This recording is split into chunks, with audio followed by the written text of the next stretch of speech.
latest episode of the Claus Corner. Today's guest is a guitarist, songwriter, and vocalist. His bands include Black Witch, Screecher, Earth, featuring former guest Christian Opus Lawrence, and his current band, Curse the Sun, which recently performed at the Cellar and Treadwell in Hampton. They were celebrating the 10th anniversary reissue of Psychic on Salt of the Earth Records. So, what am I waiting for? Please welcome the extremely talented Ron Vanacore to the Claus Corner. Hello. Ron, how the hell are you? I'm very good, sir. It's nice to see you. Whoa, what just happened? 1 second. There it is. Nice to see you again. For people who don't know what's going on, Ron and I have been trying to get this interview scheduled for the last 45 minutes. So there might be some glitches here and there, but we're back. Enjoy the show. Yes. So I want to start with the show that you did, the 10th anniversary of the reissue of Psychic. Mm-hmm. Before we even get into you, because I love you, the band. I've been a fan of Curse the Sun for a long time, but there's another band that opened up for you that pretty much blew everybody away. So I want to talk about them. They're called Fractured Reality. Fractured Reality, yes. They were phenomenal. That's my son's band. He just turned 13. His name is Logan. He's been a metalhead in the making since the day he was born. I gotta say, yeah, because the first time I ever saw him was online, and a mutual friend of ours, Eric Morton, used to own some place, and I can't remember where it was. Strangeland. That's it, Strangeland. And yep. I said, "Who the hell is this?" And then I realized it was your son. Yes. I said, "This kid's amazing." And this was the first time I saw his band, but it's only two guys. He's the drummer, the singer. He writes the songs, and then they have a guitar player. Yep. So yep. I'm not even being sarcastic when I say this. There has to be a Father of the Year award for you, because I'm telling you, you raised him right. I was talking to him after the show. I mean, he's talking about Show No Mercy by Slayer. He's talking about all these other bands. How old are you? He is total old school, man. Like if you went up in his room right now, you'd see Hellhammer posters and my old vintage Metallica posters. Like he's got Reagan Youth up there. He's got Witchfinder General. He's got Judas Priest. I mean, Sabbath. He's into so many different types of the heavier styles. I love it. And the fact that he's that age and he's writing his own songs, playing drums and singing. Right. Yeah. It's been inspirational to watch him. I mean, he's been drumming since he was 1.5. The singing thing, he plays bass as well. Like all that kind of came in later on. Yeah. And he really enjoys kind of doing that. And I'll tell you, the first time that I saw him drum and sing, he was doing a School of Rock show last spring, and they were doing a lot of old Metallica, and he sang and drummed on Master of Puppets. And it was, that's a pretty hard song. It is.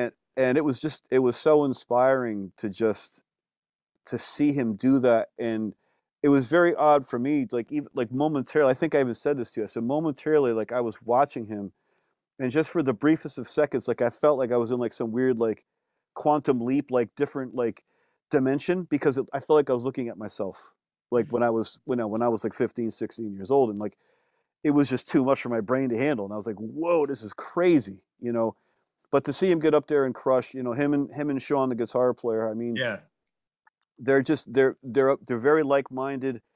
They both come up with great material. They're both way beyond their years in terms of their talent. We just keep trying to find them a bass player, because they need to, they want to finish up, obviously, have a 3-piece and, fill out the sound. But I'm so proud of them. And but you should be. It's just cool to have, to have another generation of true metal, and yes. have hope for the future, I was actually going to say that. I said, I'm so glad that there is hope for the future of metal. And if I wasn't sure before, after the show at the Treadwell, I definitely am sure now, and I was even talking to your son afterwards, and I said, because he was talking about the bass player, I said, you guys sounded so great on stage. I don't even know if you even needed a bass player. It sounded so full. Right. And the guitar player and him, he's already a showman. He was getting the audience into, come on, let's hear you scream, and this and that. I mean, he wasn't this typical, how old did you say again? He just turned 13. 13, yeah. Typical 13-year-old who's just up on stage nervous. He's over there rocking, singing, getting the crowd into it. So I mean, it looked like he's been doing, obviously, well, you just said he's been doing it his whole life since 1.5 years old, but even the showpiece he's been doing for he Yeah. would have concerts up in his room. You know, he would give me and his mother tickets, and he'd have a flyer on the door.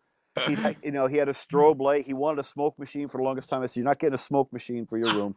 But you know, he had strobe light. He had like all the fake like graveyard like gravestones, and he's always been a showman. He's always been putting on the shows. Even when he was a little kid, he was like air guitar, and like he would copy like all the like, you know, Angus Young moves and the Paul Stanley moves and like the Jimi Hendrix moves. Like he was doing all that stuff when he was like 4 or 5 years old too. So he's definitely got the showman ability in him. It comes through very naturally for him.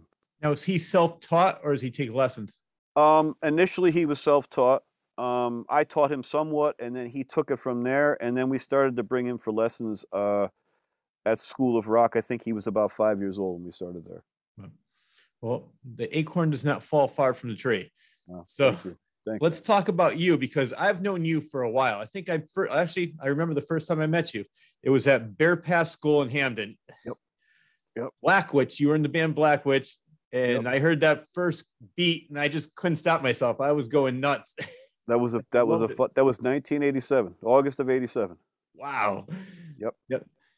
So was that your first? I mean, I'm sure just like your son, you were in bands growing up, and was that your first real band where you had, you know, back at that time it was demos and things like that, where passing around, or did you have other bands that were that big before that?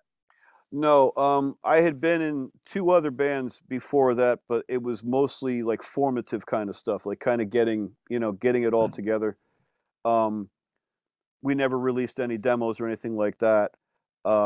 Black Witch was the first band where everything kind of fell together, and you know, we started making music. But the original, I mean, Black Witch started as a 4-piece, and we wanted to be thrash, but we weren't really thrash yet in a weird way. Like we were still playing kind of like your normal, like regular metal, I guess, if you want to call it that. And then a friend of mine, who I had known and I had wanted to play with for a while, he joined the band in, I want to say it was like September of '85. And he brought in a little bit more of like the Slayer Hell Awaits kind of riffage. He was the one who kind of like helped us. We were almost there, but he helped us to kind of turn the corner and turn the page. Yeah. His name was Scott Golia, or is Scott Golia. The only other person I knew in the band was Rob Antonio. Yep. Rob was an original Black Witch member, as was I. And oddly enough, Cheech from Curse the Sun was the original Black Witch bass player. Okay. So it you know, it's like a big circle here. The circle of life. Yes. So, you know, Scott joined the band and he brought like this thrash element, and then all of a sudden, I don't know, I couldn't make it to one practice or something, and then I came back to the next practice, and we were a 5-piece at this point, and they were like, "Oh, we got this song," you know, and it was I don't know if you remember, it was called "The Pit of Acheron." I actually do remember that. And like I first heard it, and I was like, "Holy shit!" I was like, "This is us," you know, and it's like, and then like I started singing to it, and like I still have the tape of it, and even though the tape is, you know, we're rough, we're just learning the song, and there's a couple mistakes on it, the rawness and like the magic of that first recording of it on a boombox, like I listen to it now and I still kind of get jazzed up because it was just so, it wasn't ahead of its time, but we were right with the curve. You know what I mean? It's like, you know, it was just so cool to be doing something so heavy, and for around here to be one of the first, if not the first, to be doing that kind of stuff. Oh no, I agree. I mean, you're the first band at that time that I heard of doing that stuff, and that was one of my first shows with local. Because my brothers at that time were, or one brother at the time was in CFI. Yep.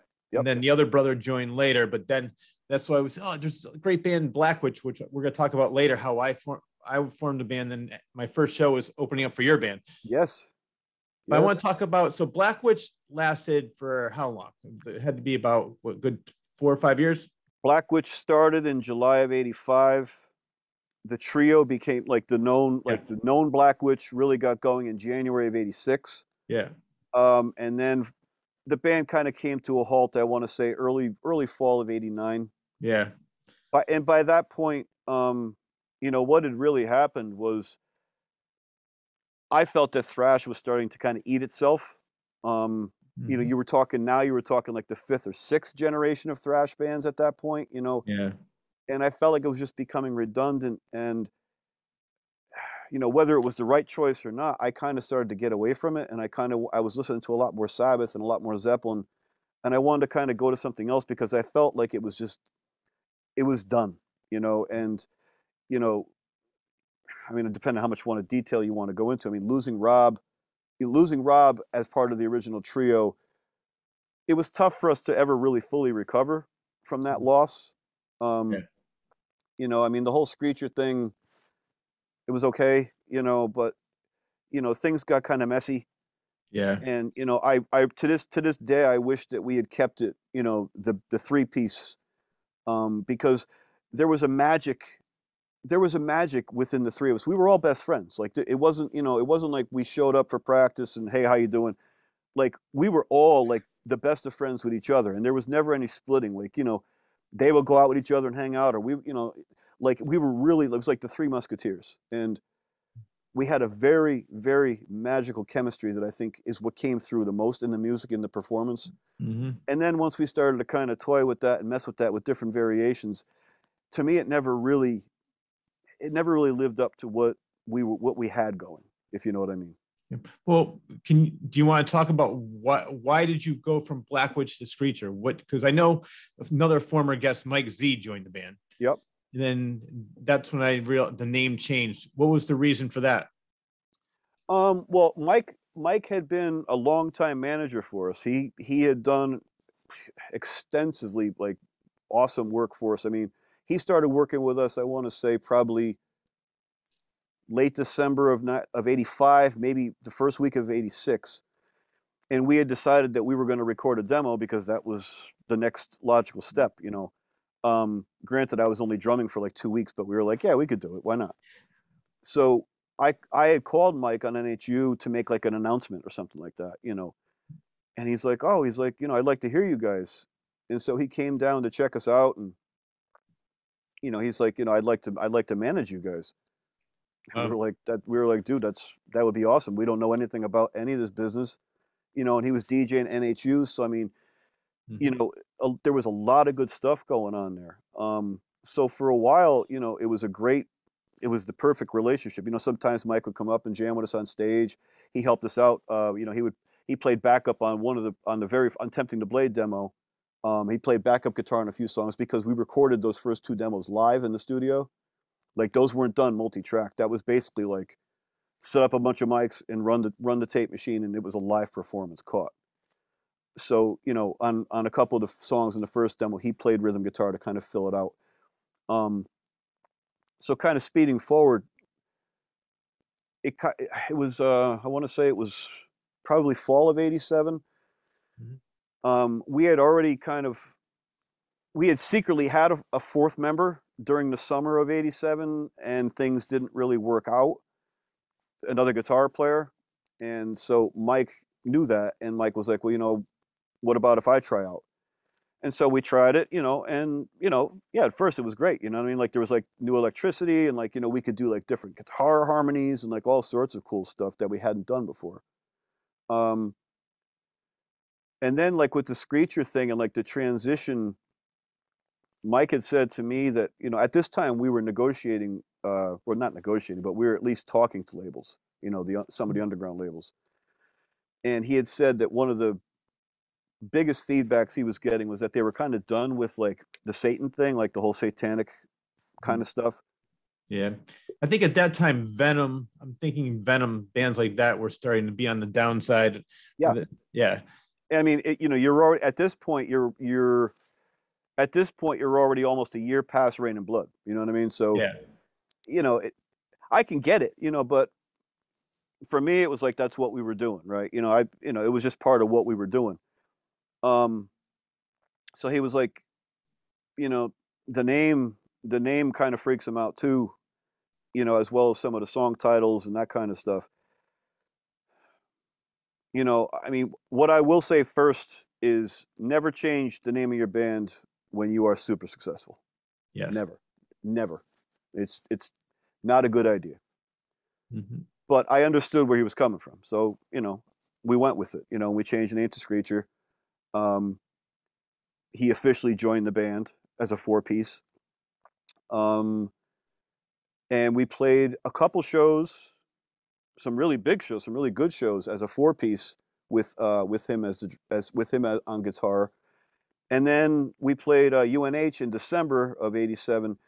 And for some reason, like at that show, I just felt really tired after drumming, and like I had kind of made up my mind that I wanted to be out front. Like I was just kind of like I was done being in the back, and I was done like working really hard because playing thrash and singing at the same time, even when you're 16, 17, 18 years old, it's grueling, you know. So I was just kind of tired of it. I wanted to be out front and be the front man. So then we brought in our drummer Chris Del Vecchio, who was in Necromancy back in the day. Mm-hmm. I don't know if you remember them guys. I do remember them. Yeah. Necromancy. In fairness, going back just for a second to what I said about us being one of the first, Necromancy and Witchhammer. Oh yeah, I forgot about them. They were ahead of us. Yeah. And I have to give them credit. They were ahead of us.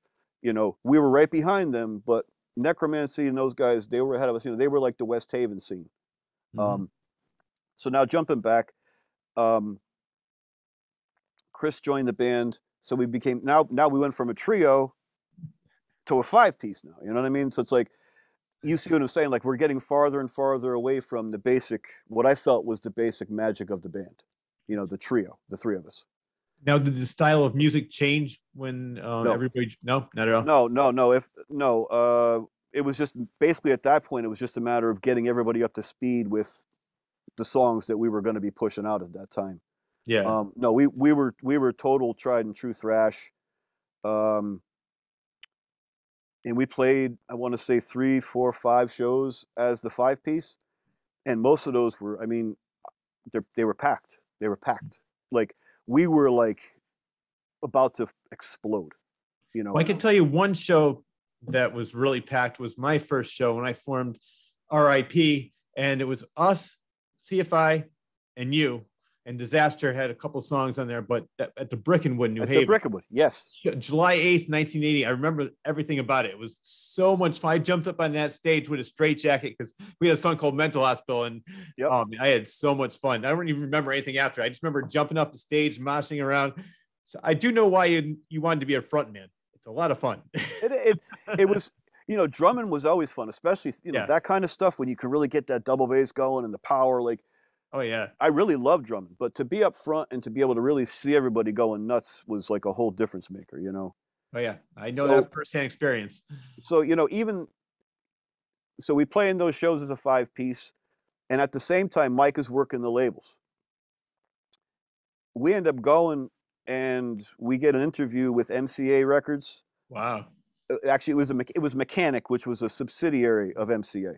Mm-hmm. I can't remember the president's name, but I know the vice president, her name was Holly, and she used to work at Roadrunner, and she was a big fan of ours. Oh, Steve Sinclair, I think his name was, the president.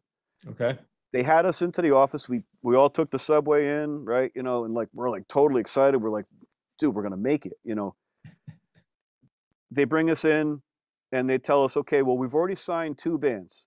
The first band was this band Stone. I didn't know who they were. And then they're like, yeah, we have this other band, and they wouldn't tell us who that was. And they're like, we have this other band. So then we start talking, and we're playing our music as we're talking, and and you could tell that Holly was into it, but you could always tell that the president wasn't as into it as she was. He really wasn't into like a lot of the stuff we were talking about. We had some concepts. We had like basically like 3 albums worth of material ready to go. Like we were like really pumped up, but something wasn't meshing with what he was seeing with what we were seeing. So as he's listening to our music, he's like, well, we kind of already got a band that sounds like you. And it turns out the second band they signed was Violence. Wow.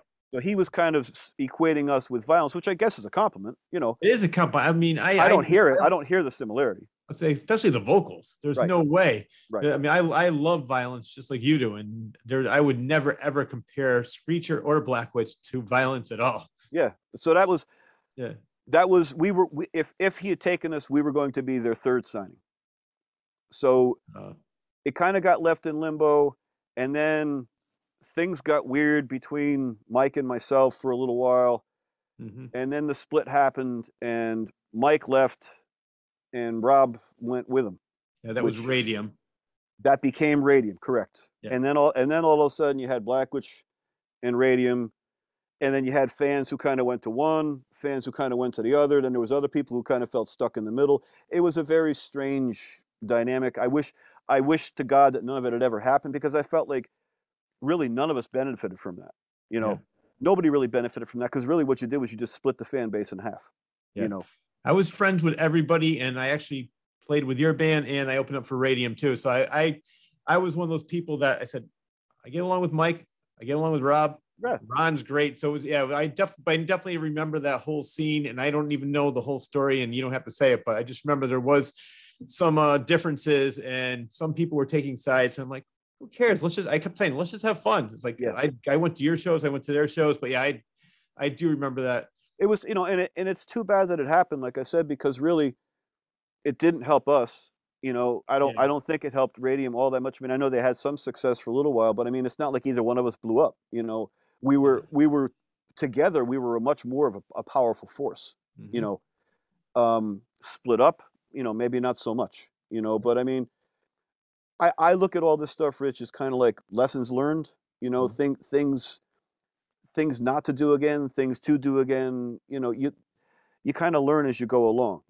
And like I said, the number one lesson for anybody watching this: never, ever, ever change your name if you are successful. It is the most foolish move you could ever make. Lesson number one: never That's change it. the name. That's it. That's it. I think there's a lot of people, and I am one of them, that always thought of you as Black Witch, even when you were Screecher. I'm like, all right, this is Black Witch. And I always, because I personally love that name, Black Me Witch. too. Me too. Yeah, so I don't know why some people, I mean, some of these record executives don't really know what the fans like or what's going on in the real world. They're sitting behind a desk and they're like, oh, I don't like that name, but Right. I think it's cool. It's catchy. It really gets your attention. Like Black Witch, I got to check these guys out. Yeah. I mean, and we copped that from Exciter. From the first, Heavy Metal Maniac. Yep. Wow. So after the whole debacle with Black Witch, Screecher, and Radium, what was next for you? A lot of confusion. Just kind of like sitting around, like wondering what happened, because there's never, it's weird when a band kind of peters out, which is what happened with Black Witch. We ended up getting a replacement guitar player, and then we had to replace him with someone else, and then after a while it gets diluted. And like I said, I was getting away from the thrash thing, so there was a lot of different things that happened at that point where it's kind of like, you look back and you're like, was that the right decision? Was it the wrong decision? I don't know, but once Black Witch was done, I kind of took a little bit of time off. I took probably about 6 months off trying to figure out what I wanted to do next. And then my now wife, who was my girlfriend then, her sister was going out with a dude who I went to high school with. He was a couple years younger than me, but he played bass. And he had said he would be interested in jamming with me. So I wanted to kind of get back and do like more Black Sabbath-y type of stuff. I wanted to get a little bit more like old school. Yeah. So it was him, his name was Dan, and then we got Chris, who was the drummer for Black Witch after I stopped playing, Mm-hmm. and then various guitar players. And that became, I don't even, what do we call it? We called it Arcana for a little while. And John was in it too and then John Whitteman was in it too for a little while. He was, okay. he was on the first couple demos that we did. But by then we had changed our name to The Gathering. So you're talking like early 90s there. And again, like I was trying really to get into like that Sabbath mode. At that time I wasn't playing guitar yet. So it's like I could hear stuff, but I couldn't really make it happen.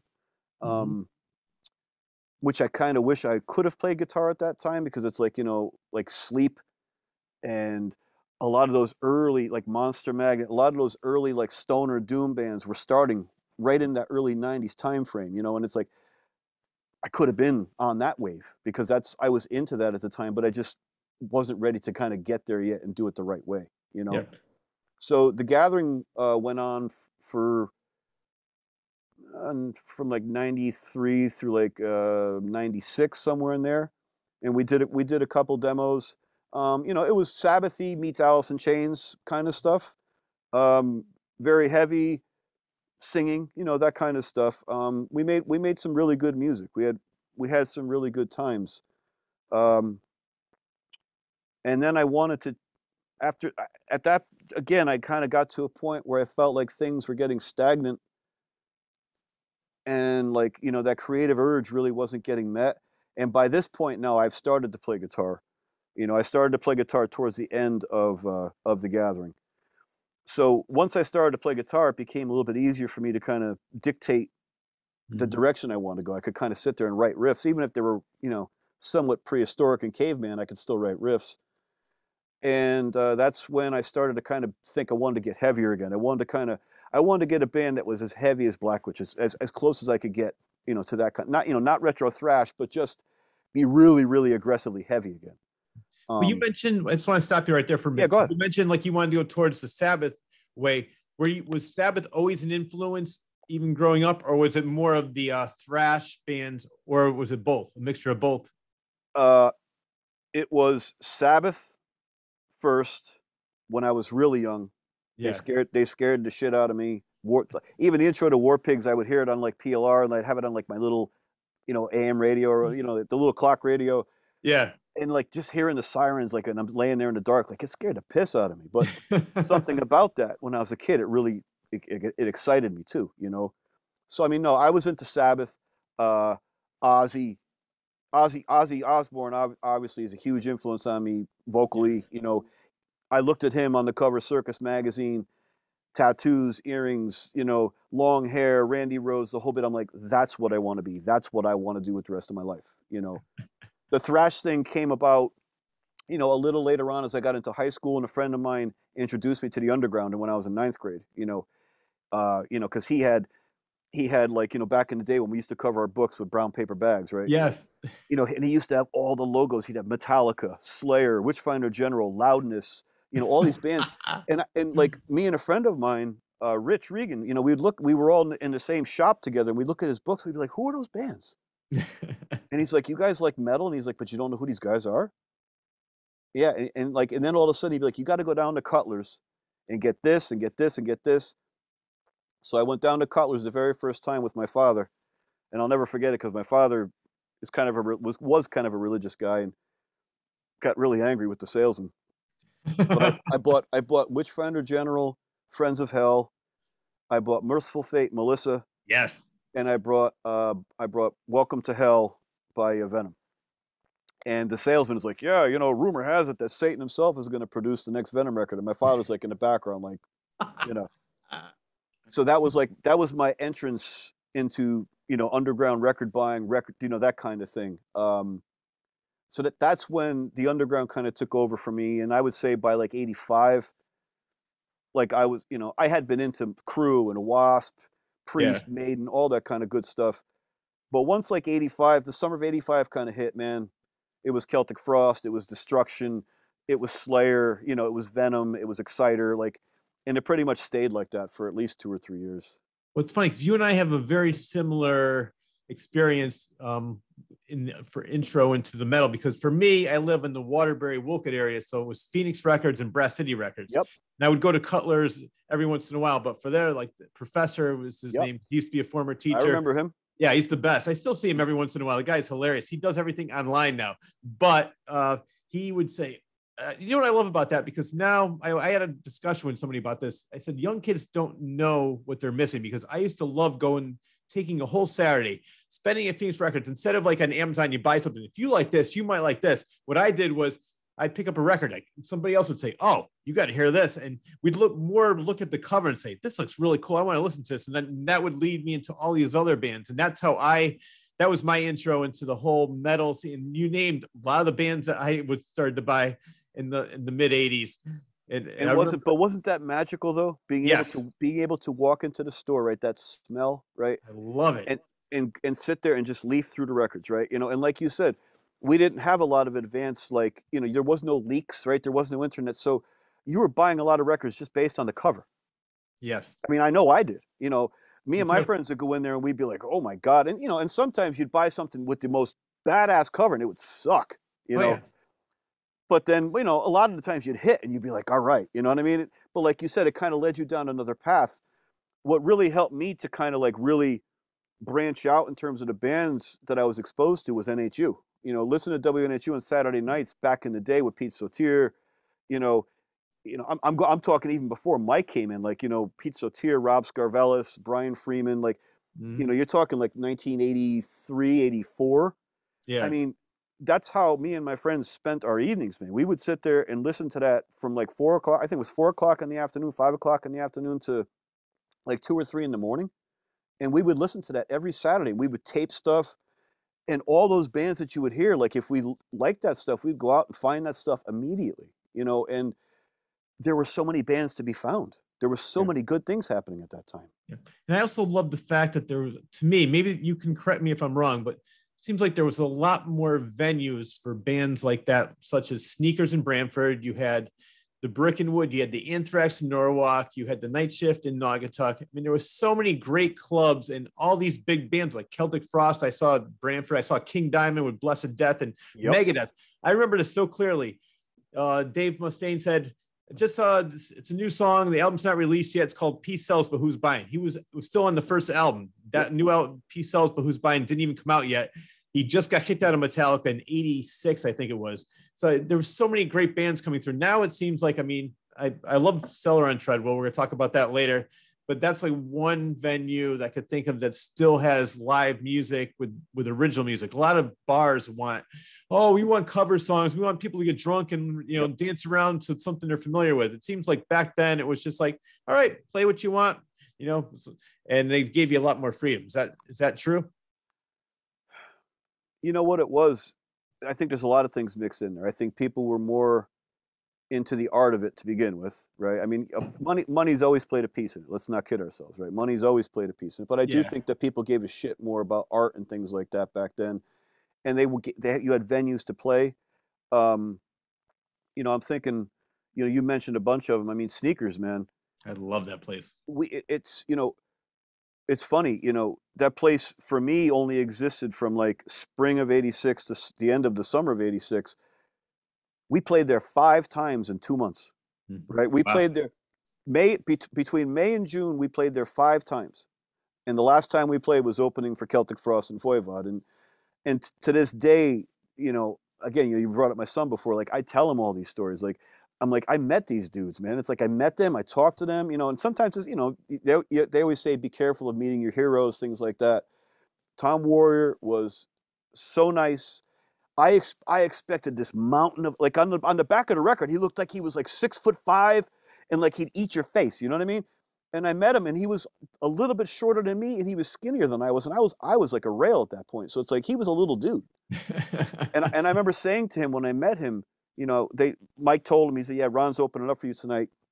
He's like, great, I can't wait to see you. And I was like, dude, I try to sing like you so much. I'm like, I love the way you sing. He's like, don't do that. He was like, it's terrible for your voice. You shouldn't do that. Like that kind of, like, it was almost like a dad for a second. It was very cool. But yeah, I remember the Exodus gig there. Yes. I remember King Diamond there. I remember Megadeth there. It's terrible that place went out of business, because what was happening at that moment, and you think about what happened after that, 86 and 87, 88. Imagine if that place had stayed open. Oh my God. Brick and Wood did great, and they were all great for everybody. But I mean, imagine if you had a place like Sneakers. That place was gigantic, huge PA, full stage, full lights, the whole bit. I mean, if that place had stayed open, I mean, it could have been a gold mine, and who knows? Sometimes it takes like a central club to launch a scene. Exactly. And there's always been this question of, because people will ask me all the time, well, what the hell happened back then? Why didn't you guys get signed? Why didn't this band get signed? We're not in New York and we're not in Boston, and people are kind of like, well, if they're good enough, we'll hear about them, I guess. But I mean, Necromancy should have been signed. Witchhammer almost did get signed to Metal Blade. I don't know exactly what happened, but they were awesome. Obviously, Genocide got signed. INC, they became Indestructible Noise Command, right? Oh yeah, I like Dennis. I think it was Dennis Gergley was the singer. Yeah, I love those guys. Yeah, they won. I remember they never even saw the band I was in, but they said, I hear so many great things about you. I want you to open up for us. They were playing at the Anthrax, and for some reason, I think we broke up before that happened. But yeah, they were always cool to me. Yeah, yeah. It's there was a lot of bands around here that were good enough, Yeah, and that with a little bit of polish, with a little bit of producer, just kind of like, hey, and I felt that this would have benefited Black Witch a lot too, like a Bill Matoyer kind of guy or something like that back then, who would have said, hey man, these are great songs, but let's just shave a little bit of this, or let's cut this here. When the singing ends here, let's cut right to the chorus. Let's not play it another 4 times. Little tiny arrangement things that 16-year-old kids aren't really gonna be the most expert on, right? yeah, But, exactly. but I feel like, again, getting back to what I guess my main point was, having Sneakers could have been like the main hub of like this whole explosion that happened, of Southern, I won't even call it like New Haven. I'll just say, Southern New England, Southern Connecticut, whatever. I mean, there was a lot of talent here, and a lot of it got missed. I mean, almost all of it got missed, unfortunately. Yeah, no, I didn't realize that it lasted for such a short time. For some reason, my memory seemed to think it was a little bit longer, but now that you mention it, yeah, it really wasn't that long that club was there. It was basically, it started, I want to say, winter of '86, and then their last gig was supposed to, as to best of my recollection, was supposed to be UFO, and they ended up handing UFO a ton of money in advance, and something happened. I don't know the exact story, but that was the end as far as I remember. So it's like they Oh, were like mid to late winter to around, say, July or August, and then they were gone. And then it wow. was and then it was a Saturn dealership, and I was very sad. I'm still sad about it. Yeah, I am too. I think I saw the reason I think it lasted so much longer than it really was is because, just like you said, there was so many shows there that I saw. I was there pretty much every weekend. Like I would go, it was almost like, I'll tell you, Thursday was the Anthrax, Friday was the Breckenwood, Saturday was Sneakers. Then I would go to Baby J's as well. Yeah, yes, right. Yeah, and don't forget Baby J's, and don't forget LNG Yes, in in New London. London. I I didn't play there. CFI played there, and I got up on stage and sang a couple songs with them. But so I performed there with them, but never with my band. But yeah, I love that. That's another club that's great. And to Mike Z's credit, he's the biggest reason why we had so many of those shows coming through, especially at Sneakers at that time. He was the one using, he would use the sponsorship of NHU and his pull, because he would interview these people. He brought most of those bands in there. I don't know if anybody even knows that, but he was the guy responsible for kind of, honestly, for really kind of really putting the fire underneath this whole metal scene. Yeah. Well, it's funny because, well, our mutual friend Opus, he did when he was doing his acoustic show, and David Ellefson was doing his spoken thing. This is before, I think, right around time when he was started working with David Ellefson. Yeah. But he saw Mike Z in the audience. He goes, for some reason, I remember you. He goes, oh yeah, I booked you at Sneakers. He goes, wait a minute. He goes, I remember that club. And even David Ellefson remembered Mike Z booking him at Sneakers. That's amazing, isn't it? Yeah, and that was 1986. 86, yes. Yep. They played the Keg House in New Haven in '85, which was down almost like off of Fitch Street, down near Southern. Oh, see, I never went there. I couldn't get in because I was too young, but it was on the original. It was Killing Is My Business, Oh, wow. and they played there. I know about that show because I had friends who went, and they told me this story a million times. They're like, I gave fucking Mustaine this bomber fucking joint to smoke with him. A couple of them, like, to get. He lit it up. He took like one hit. He put it out and he packed it away for himself and was like, all right, get off my bus. From everybody that met Mustaine, that sounds like him. Yep. I have never heard one good thing about him at all. It's typical, right? Again, be careful if you meet your heroes, right? All of a sudden they shit all over you and you don't care about them anymore. I do have to say, and I think he got a bad rap on this, but David Ellefson is one of the nicest guys in metal. I've met him. He was on my show. I interviewed him for a while. And I met him a couple times when Opus played with him. Such a cool guy. And I feel bad. I mean, for what he did, it's metal. I mean, bands like Motley Crue and bands in the 80s used to brag about doing a lot worse than that. And that's what made them popular. This guy does something in private, gets put online. David was Mr. High and Mighty. He goes, oh, I don't want you part of my band. Like, really? I don't know. Right. It's just, it's a shame. I'm sort of glad though, in a way, because it sort of branched him off into movies and other bands, which I like. I like his new bands. I think that was an excuse. Honestly, I think that was like his way of being able to say, I can get rid of him now. Yep. No, You know I what I think mean? so because there was a big lawsuit going on because he was Yeah, supposed to they be were. solo album. Yeah, there was a lot of As far as I know, they were only business partners yeah, from when he rejoined on. So yeah, things get weird, man. You know what I mean? It's like, I mean, I tell you some of the stories that that I've been through, and it's like, and that stuff only happened in like a 2 year span, right?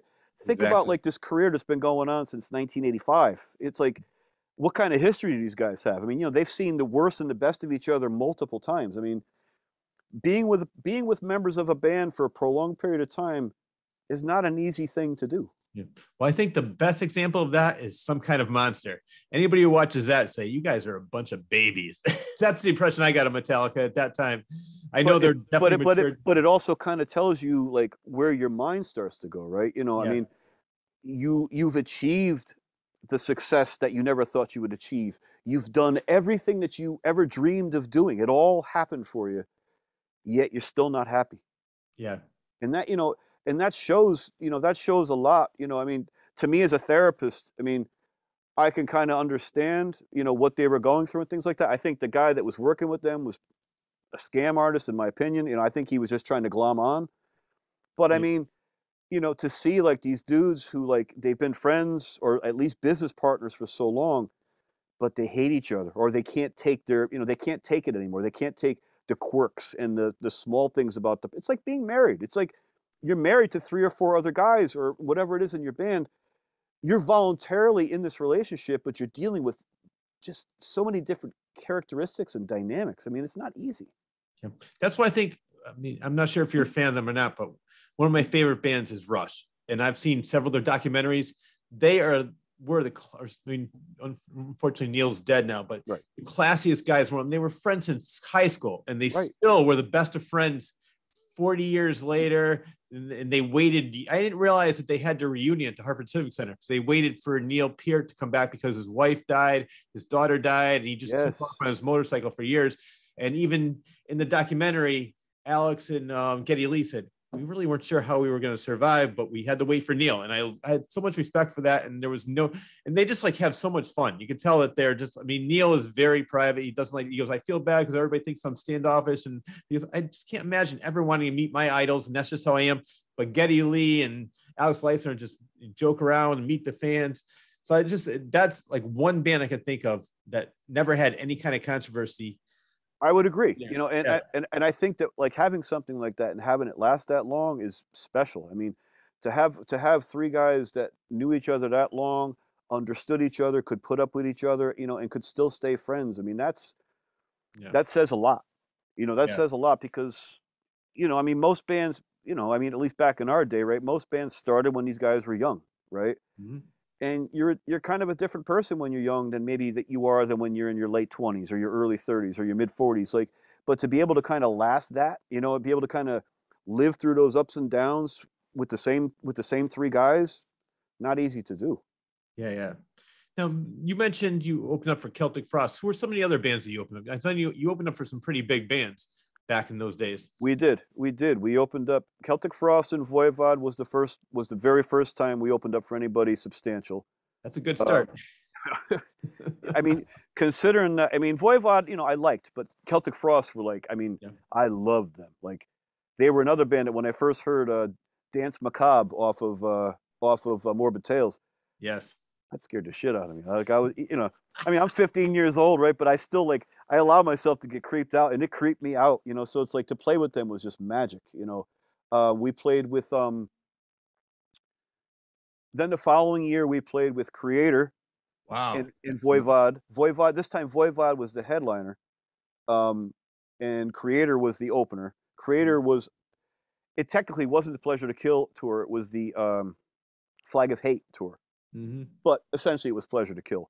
And again, like, we loved Creator. Like, we were like, Oh, yeah. when we heard Pleasure to Kill, like, we were like, we have to get faster.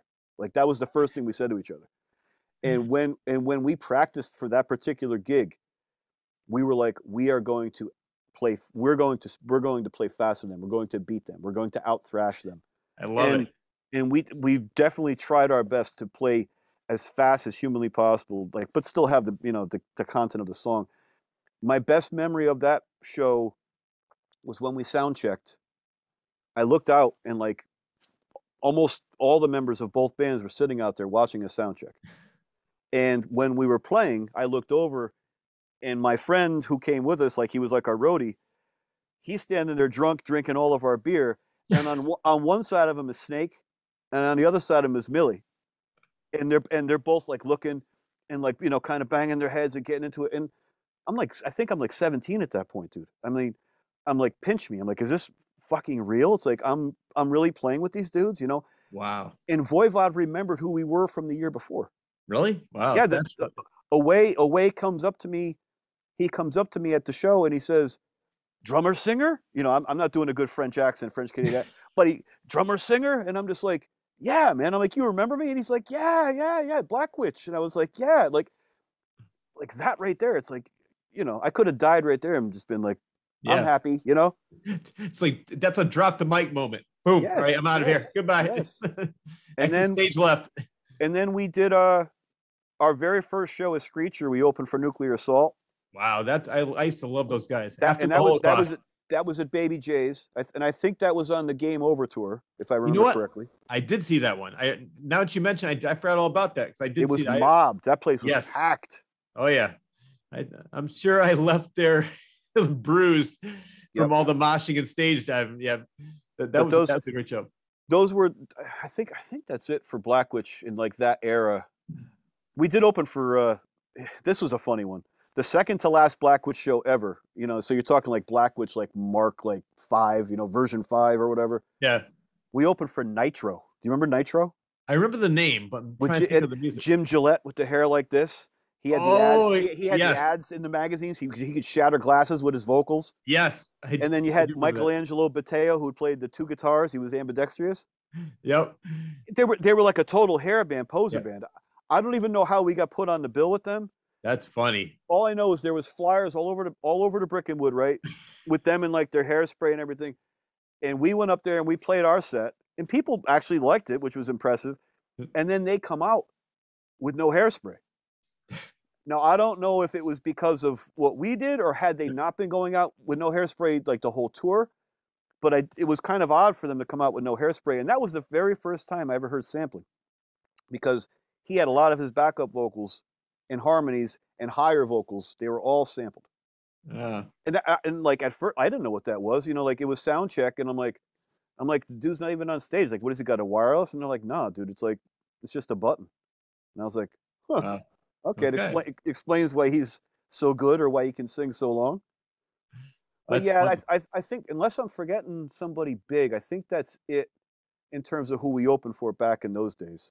Yeah, no, that's a pretty good list of bands that you. And like I said, and it was, more importantly to me, it was the fact that some of those bands were just idols to me, like just, you know, bands that I worshipped, and to this day, I mean, like I'll put Pleasure to Kill up in my top 5 thrash records ever.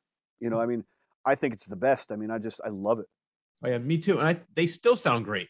Their most recent release, I said, let me check it out. It's like, wow, these guys are just as good as they were before. Dude, I'm going to see them. It's Merciful Fate, Creator, and this band Midnight. My son talked me into going. He wants to go. I love it. So I'm taking him to Boston. Yeah, I'm taking him to Boston to see Merciful Fate, Creator, and this band Midnight. Oh wait, I think that's what, November 14th, somewhere around there. Something like that. Yeah. Ugh.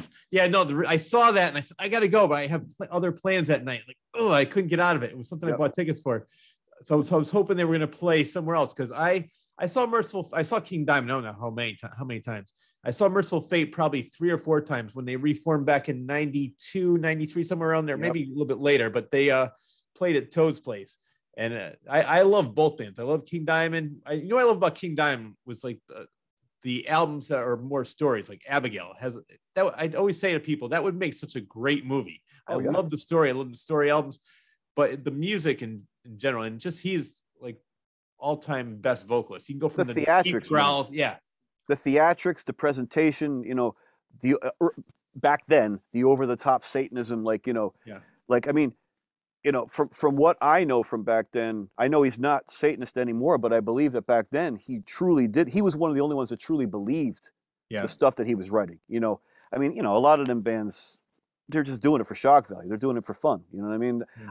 I don't genuinely think that most of those bands that were satanic were actually Satanists. You know what I mean? You hear interviews of Venom now, and they're kind of like, dude, we were just doing anything to like freak people out. You know? Oh yeah, exactly. You could tell Kronos just saying whatever he wanted to say to Yeah, for shock value.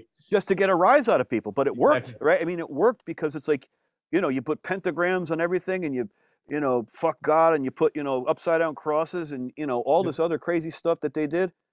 Hey, man, it worked, right? I mean, they weren't the most talented musicians, but the presentation worked, and it really sent them over the top.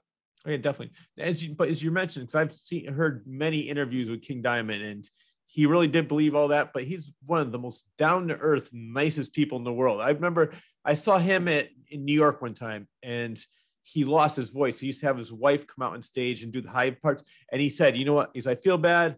He goes, I will give everybody their money back if they don't want to stay. I'm sorry I lost my voice, but if you want to stay and see the kick-ass show of the year, stay." And everybody stayed, and his wife came up, did some of the high vocals, and he still put on like you said, great theatrical show. And what I think is so funny about that is, I'm sure you know about this, Gene Simmons tried to sue him, saying, because of the makeup. Yeah, give me a break. Course. The guy is just all about the money. I have no respect for him anyway.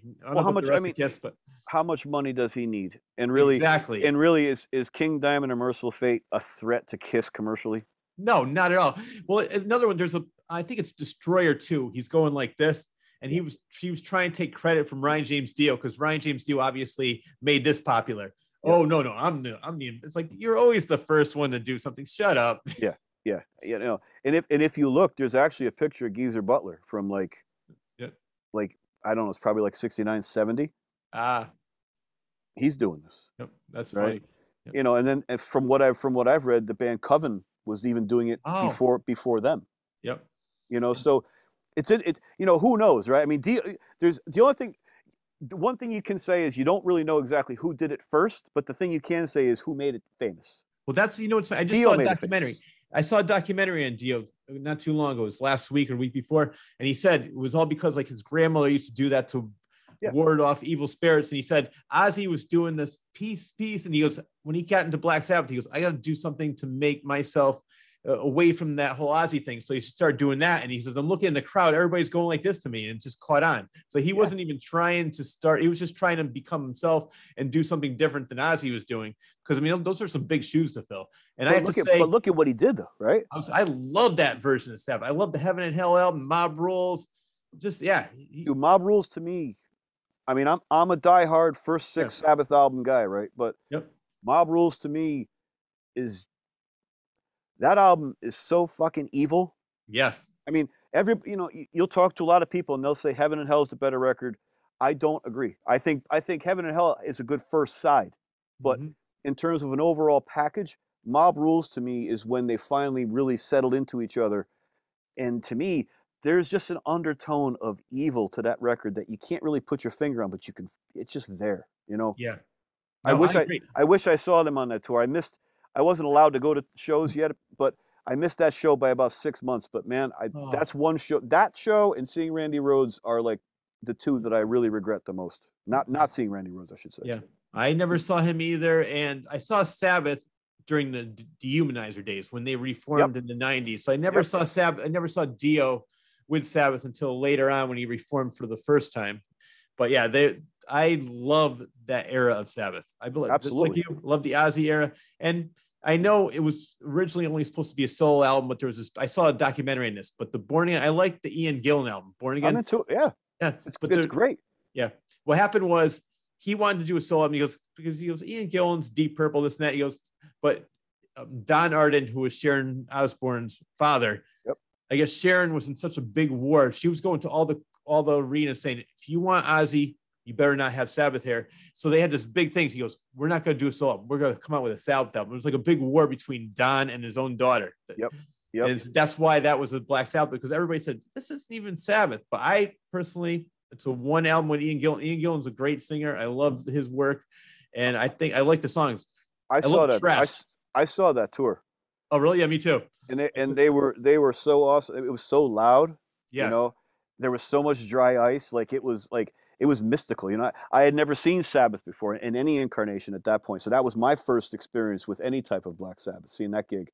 Yeah. And I like that record too. I mean, you know, there's a couple songs that are right? But Yeah. I think with a slightly better mix, obviously the mix is, you know, everybody talks about the mix. That's been one of those things forever. You know, the mix is a little weird, but Yeah.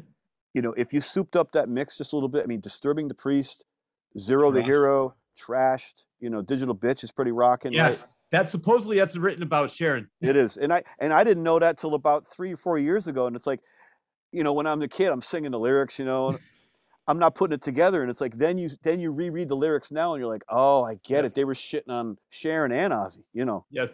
Well, you know what's funny because you know, the cover is the baby, and I guess they wanted the baby to run around stage, and Ian Gillan said, "I do not want this. That's stupid." But what happened was during Ozzy came out with "Speak of the Devil," and that little thing he had, the little midget, that was supposed to be Dio. He was making fun of Dio. His nickname was Ronnie. Yeah, so there was a lot of just back and forth, and just like you, I only found out about this a couple years ago. I was watching a couple documentaries, and I said, "Oh my God, I just enjoyed all of it." Had no idea of all the background stuff that was going on between Sharon, Don Arden, Sabbath, Dio, Ozzy. Just I thought it was just great music from everybody. But you know, but I think that's the beauty of being young, right? Is that we weren't, and also maybe the lack of internet, right? Because we weren't caught up in all that. We were just about the music. We didn't give a shit about what was going on behind the scenes. Nowadays, you see it on Blabbermouth. Ozzy Osbourne and Sharon are shitting all over Black Sabbath, and Black Sabbath says this, and Ozzy, and that would kind of maybe sway the way you feel about certain things. Maybe it wouldn't, right? Yeah. But not having that back then, I think that really benefited us because the music had a mystery to it, right? And it was more of a religious kind of experience. Now it's kind of cold and clinical, like you know everything. You know, a band plays a show, or they start a tour. You know the set list. You know what the stage is going to look like. You know everything before you even get a chance to see it. And there's no more mystery anymore, you know. And that's the thing that I think is missing the most with bands now is there's no sense of mystery anymore. Like, you know, you used to almost fool yourself into believing that these people were otherworldly, you know, that they weren't of this earth, you know, they were special, you know. And, you know, I don't really see that anymore. And I mean, you know, some people might say, oh, well, you know, get over it, boomer, or whatever. But, you know, I don't know. I think that having that mystique in the music is what made it so special and what made that time so special and why every year for like 5-6 years, it's just endless great releases. I mean, you look from like 80 to like 86 at the releases that came out. Oh my God, yeah. But then look at from 2000 to 2022, you'll be lucky to find 5. Well, here's what I always say. I always say people, there's really no big movie stars, no big rock stars anymore because everybody just settles for mediocrity. Now, somebody who has a Twitter of like 5 million viewers, he'll be signed over somebody that is way more talented just because, oh, well, he only has 100,000 viewers, 100,000 followers. But this guy sucks. Oh, we don't care though. He's got the followers. I mean, everything is more to do about that than it is the talent. So people who have a YouTube channel, oh, he's a star. No, he's a kid with a YouTube channel. He's not a rock star. Right. So there's, I think, just a lot more mediocrity. There's no more, there still are some major stars out there, some great musicians, great actors, but for the most part, we just see the mid-level stuff. There's not really a lot of greatness anymore. Well, and I think it's also a popularity contest. Exactly. It's all it's not really about, like you were saying, who's talented or who offers you something. It's about whatever's hip at that second. It's not. I won't even say the moment anymore because we've become so short attention span. It's kind of like, you know, this whole thing with Instagram and these like 10, 20, 30-second clips. This is not good. You know what I mean? It's like, because this is where everybody's attention span is going to go, and it's going to be like they're not going to be able to handle things over 30 seconds. They're going to be like, oh, I can't pay attention to this anymore. I'm bored. You know, if you have a movie that's like, you know, over 2.5 hours, people are like, holy shit, you know, like they don't have the attention span for it, man. You know, we have a very fast food mentality now. You know, we want instant gratification. We want instant satisfaction. If I send you a text, man, you better text me back quick or else I'm going to be like, where's the text? Where's the text? What a dick. What's, you know. Well, it's even worse now because you can actually see on there, read by Rich, read at 10:49. Right. I know Rich read it. What's his problem? Right. But I interviewed the lead singer for the band Saliva, and he was saying that before, the last 20 years, they would just release albums and just download it. And then now they release one song, wait 4 months or 2 months, release another song, because they said exactly what you said. He goes, people are going to forget who we are, that we're going to release the album. They'll say, oh yeah, whatever happened with those guys? Not realizing the album just came out 6 months ago. So now we just do one song, then one song, and one song. Finally, they released the whole album, but a song at a time, for that same reason you just said. Yeah. And it makes, I mean, and as unfortunate as it is, I think that kind of concept makes sense. I mean, it's sad to think about it like that, because it brings me back to saying, like, we've kind of gone back to like the late 50s, early 60s, where it's become a singles, like a 45, I mean? It's like, it's all about the single, not really about the album experience anymore, getting that full experience of like putting the vinyl on the turntable, sitting down, studying the cover, reading the lyrics, and then, God forbid, when song 4 or 5 is over, you actually have to get up and turn the thing over, right, and do it again. So you have to be paying attention. You have to be involved. Music should be more than just background noise to when you're fucking around on the computer. Music shouldn't be listened to on laptop computers. It's like people spend so much time to make these records sound so good, right? And people have become accustomed to listen to them on crappy earbuds or little tiny speakers that are on your computer. That's not being fair to yourself as if you enjoy music, and that's not being fair to the bands or the producers either. No, exactly. But you made a comment at your last show at the Treadwell. You said, you know what? I love this. I still buy CDs. Hopefully you do too. Why don't you support us? Buy a CD. And I love that you said that, because so many people say, why should I buy it? I can stream it. Right. So the fact that, but I'm just like you. I used to love, as I mentioned, you mentioned Colors. I mentioned Phoenix. Buy the album, open it up, all the artwork, read the liner notes. There's stories in there. There's pictures. Yes. And the album sometimes would be a picture album. It was great. I love that. And I definitely missed that. And it's funny because back at that time, maybe albums were, $5. No, yeah, like whatever. And then CDs were the more expensive ones. Now it's the exact opposite. Now CDs you can get for $5 and the albums are $25. Right. It's gone like full circle again. Right. Yeah. I worked, it's funny. I worked at a record store in the early 90s, right at the very end of records. And when everybody was replenishing their CDs, right. I should say replenishing their record libraries with CDs. And if you had told me then that vinyl, would have made its glorious comeback, I would have been like, you're fucking crazy. Like, people want nothing to do with it. Like, we couldn't even give away records at that point. I know. It was all about the CD. But to your point, yes, I need a physical product. I don't want my music existing in thin air. I don't want it existing in the never sphere. Like, I want to hold it. I want to see it. And even if it is a CD, or fortunately, we're on a label now. So it's like, I get to like hold my own record, which is something I never thought I'd have. And it's like, to be able to look at like a full album's artwork, like there's something to that, and, I can understand the convenience of streaming and things like that, but I don't know. I mean, it's a personal thing. I understand the convenience of it, but I think people are missing out. They're missing out on part of the experience that maybe some of them are too young to even know that experience even exists. Yeah.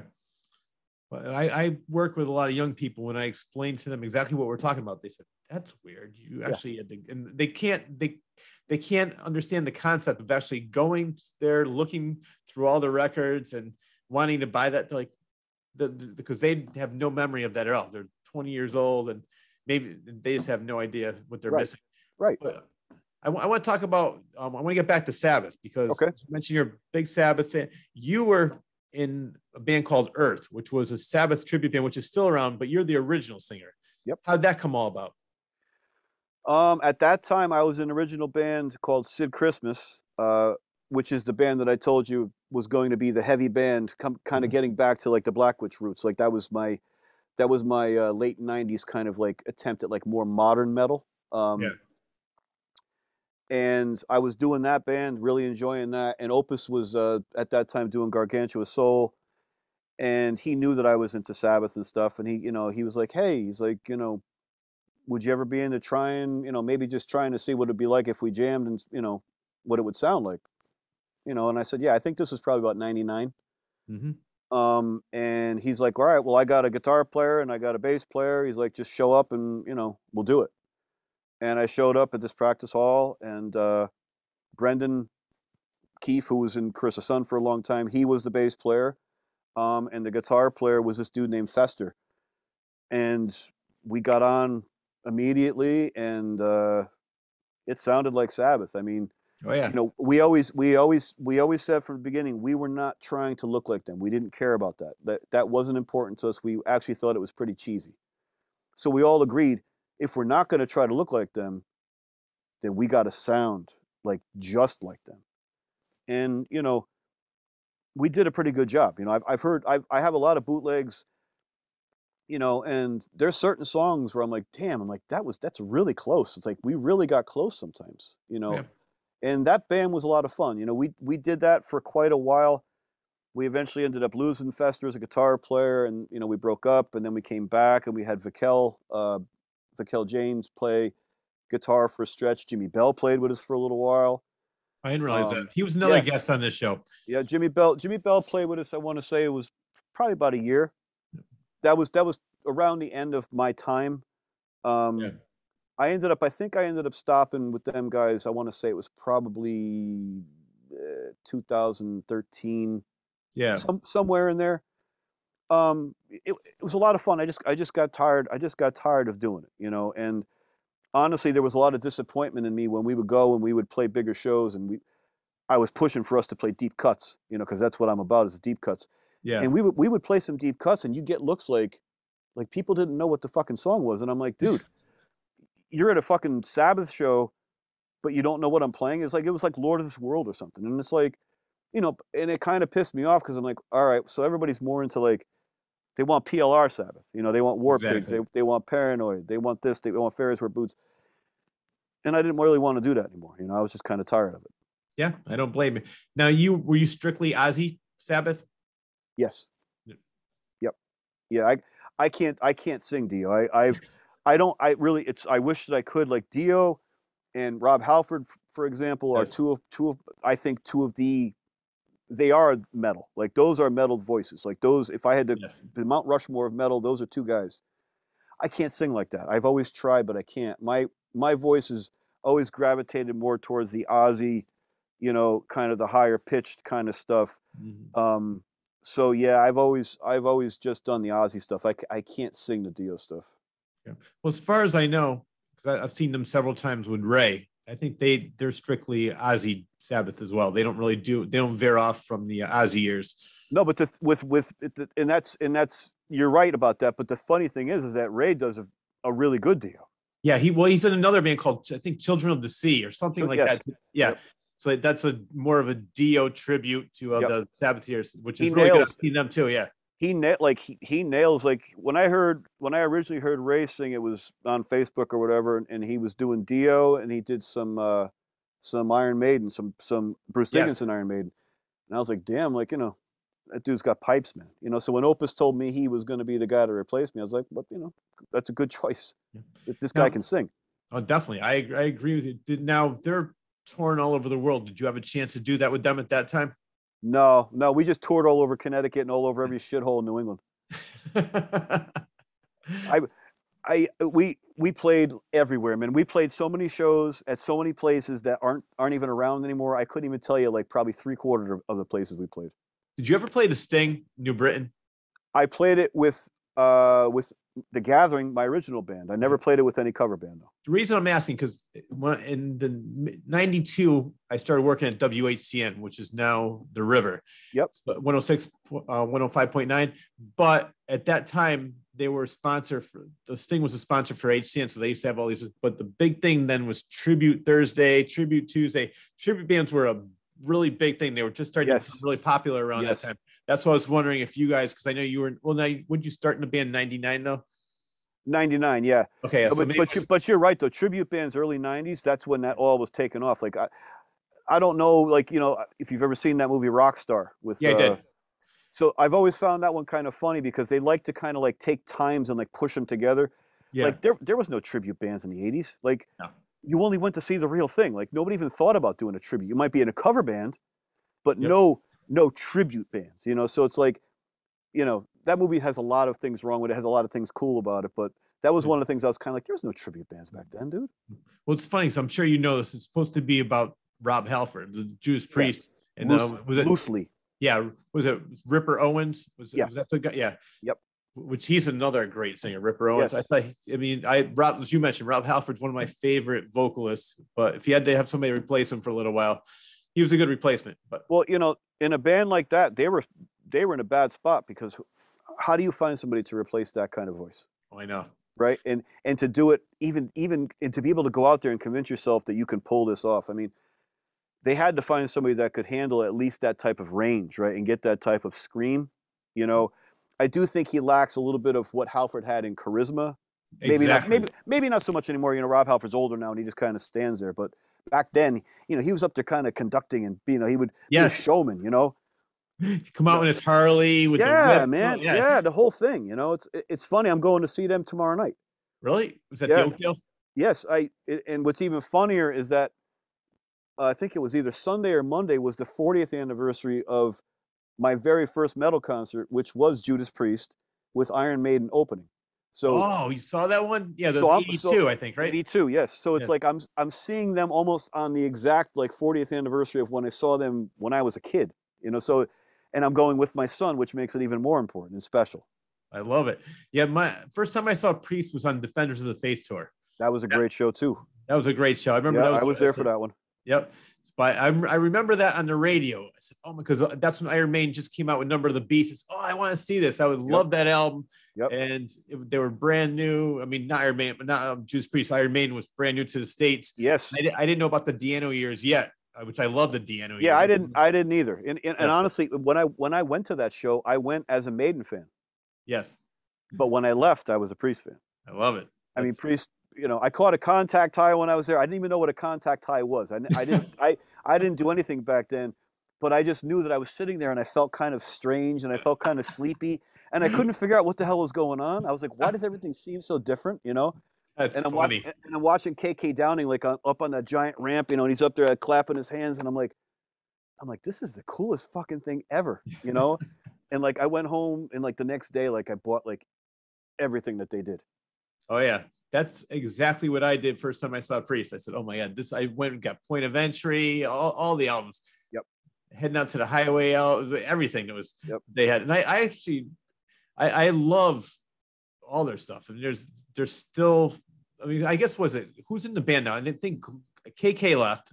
Yeah, KK left. And Glenn, and then Glenn's got he's got Parkinson's. Yeah. So I mean, that's kind of the problem with seeing them now. Is there's I mean, Priest was KK and Glenn, I mean, and Rob, of course, but that dual guitar, you identified with that, and now you go and, they have, I forgot it's on the tip of my tongue, but they have the guitar player with the blonde hair and he's awesome. Yeah. And then they have their producer playing the other guitar, but it just kind of, it feels a little bit different, it feels a little bit hollow because it's like, man, I'm missing those two guys a lot. You know what I mean? Yeah, it's almost like a cover band in a way. In a way, but it's, for me, I'll take what I can get, because it's like Halford's, he's of an advanced age, and there's only going to be so many more shows. They're probably the band I've seen the most live, probably them and Slayer. Yes. I've seen Priest, pretty much every tour they've done except for Turbo because I fucking hated Turbo so much. You are not the only one. That's when I almost gave up on them. Yeah, well, that was and if you remember, a lot of bands around that time were kind of pussing out. They were all, Maiden went with the guitar synths on Somewhere in Time. Priest went with the guitar synths. Dio started with the keyboards, louder, and the colored, costumes. His hair got a little higher. Yeah. All the bands that were kind of holding true, to the old metal flag, they all kind of, even Saxon, bands like that, they all kind of went wimpy for a while because the record labels were like, dude, this is what everybody else is doing. You got to do it too. What's funny about Dio? As I mentioned, I saw that documentary, and they were talking about Rainbow in the Dark, and they started playing the keyboard part. He said he was so close to just cutting the tape. He goes, "This sucks." Yeah. And they stopped him, and he said, "Thank God they stopped me," because that became their first big hit. But yeah, that's when they started to get into that type of music. Then even after Rock and Roll Children, which I like as a song, but that's when they started. But that's around right. Around Sacred Heart is kind of when it started to kind of turn with them. Yeah. But no, that Rainbow in the Dark story is funny, right? Because it's funny how you, as the artist, don't really know what's going to be huge when you put it out there, right? Like Priest didn't think You Got Another Thing Coming was going to be anything. Yeah. They needed to fill space on the record, and that was the last song they wrote, and that was the song that broke them in America. Oh yeah, definitely. That was, I think, the first song in, what was that, 82? Yeah, that came out somewhere around there. Yeah, and that's, you heard it on PLR, right? You Yep. heard it on CCC, but most importantly, you saw it on MTV. Exactly. That I love all the role of it, especially breaking the law. It's like, Oh I yeah, love those old 80s with the cardboard reverse V and all that. Yeah, I mean, the cheesiness of it is kind of what makes it so cool. You know what's funny? I did not realize, because I'm a huge Phantasm fan, Hmm? and I did not realize that Don Coscarelli directed Dio's Rainbow in the Dark video. I didn't know that either. Yeah, and Last in Line he directed too. And they were interviewing him and said, "Really, you directed that?" Because that, growing up, that was one of my all-time favorite movies. I didn't know that. Yeah, Phantasm. Yeah. Phantasm. I remember seeing Phantasm like when I was a teenager, and I was just like, that ball, man. Yeah. Oh my god! And that big dude, that old dude, the tall man. The tall man, right? The tall man. Yeah, that movie was just so out there that like you almost like could buy it as like real. You know what I mean? It was like, yeah.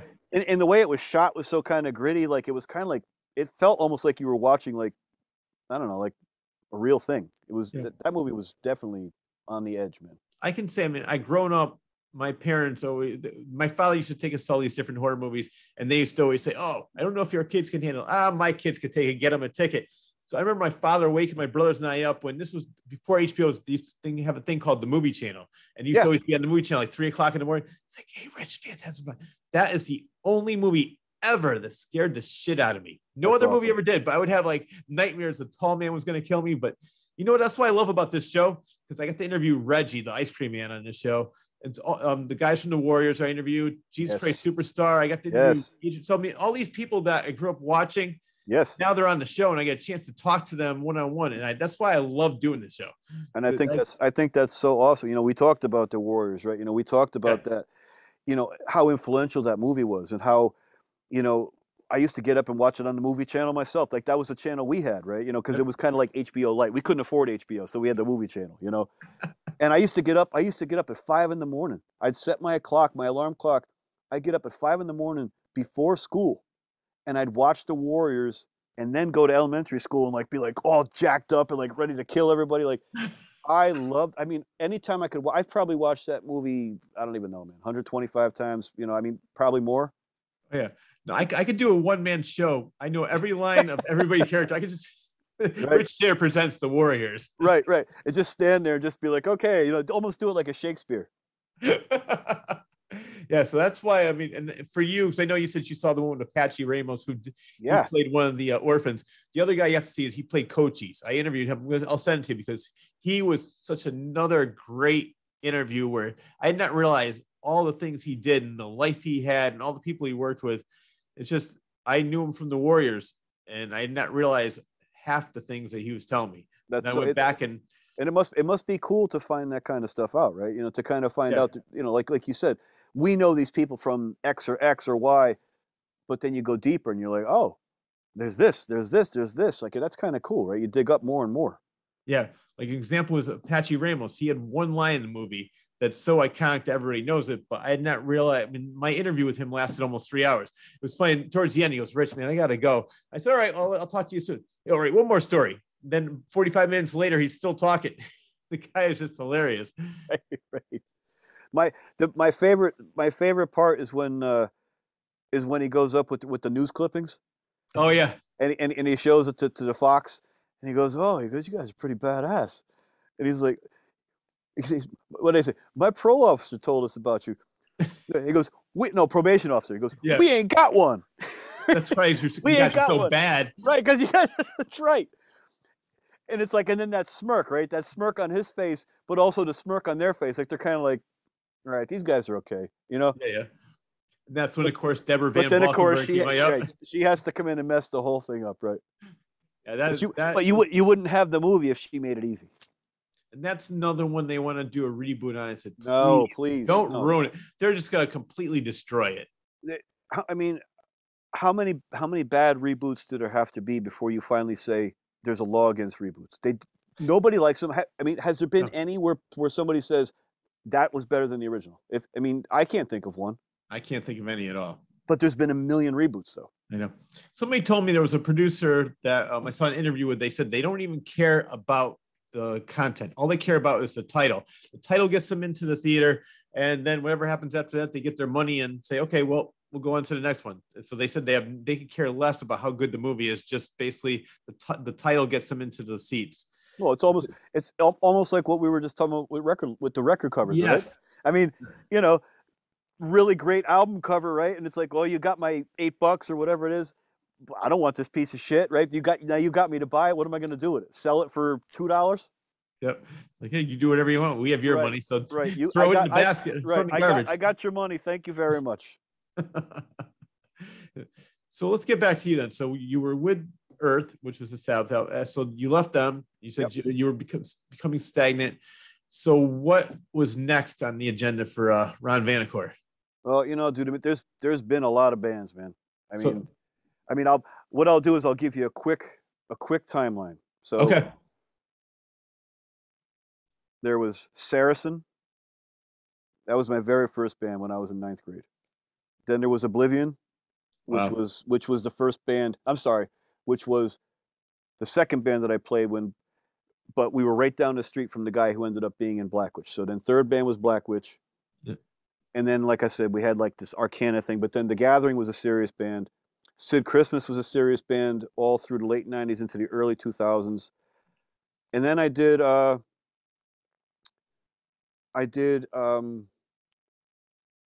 early version of Curse the Sun. The first time I really used the name, and it was more of an Alice in Chains, Sabbathy type of influence.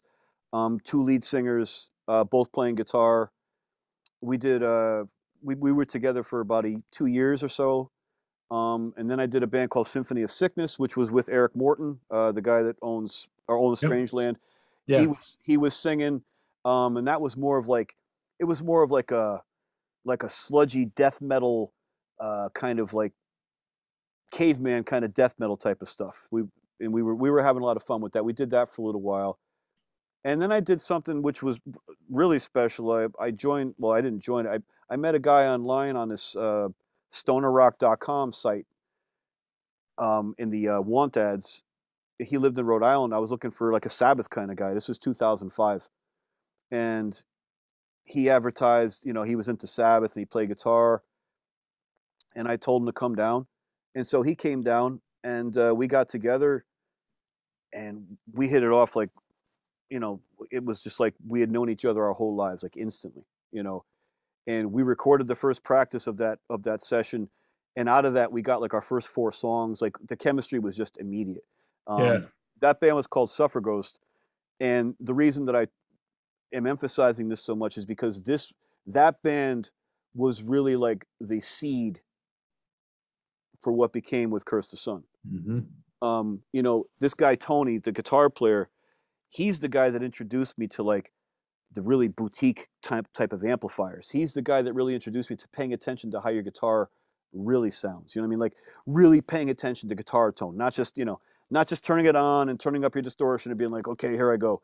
Like really paying attention to like what the guitar really sounds like and really trying to get your own type of sound, and we did a lot of that Sabbath inspired type of stuff. And that's in that band, I was playing drums and singing again for the first time in a while. Mm-hmm. So that was a trio. Cheech was in that band as well. So we did that band for a couple years, and right when we were going to start playing shows, he unfortunately had what's called an aortic dissection. His heart burst in his chest, the one that killed John Ritter. Oh yeah. And he was lucky enough; he was in the hospital when his heart burst.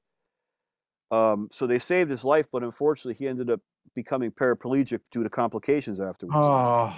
Yeah. So because of that, he ended up having to move from Rhode Island back to his home state of California to be taken care of.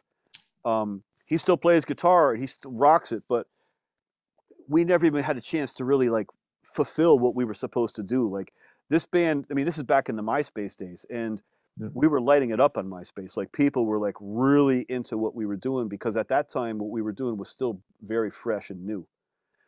so it was kind of unfortunate and very sad that what happened to him and that we weren't able to finish it. And when that happened, I took a lot of time off, again, probably like 6 months, 8 months, might have even been longer than that.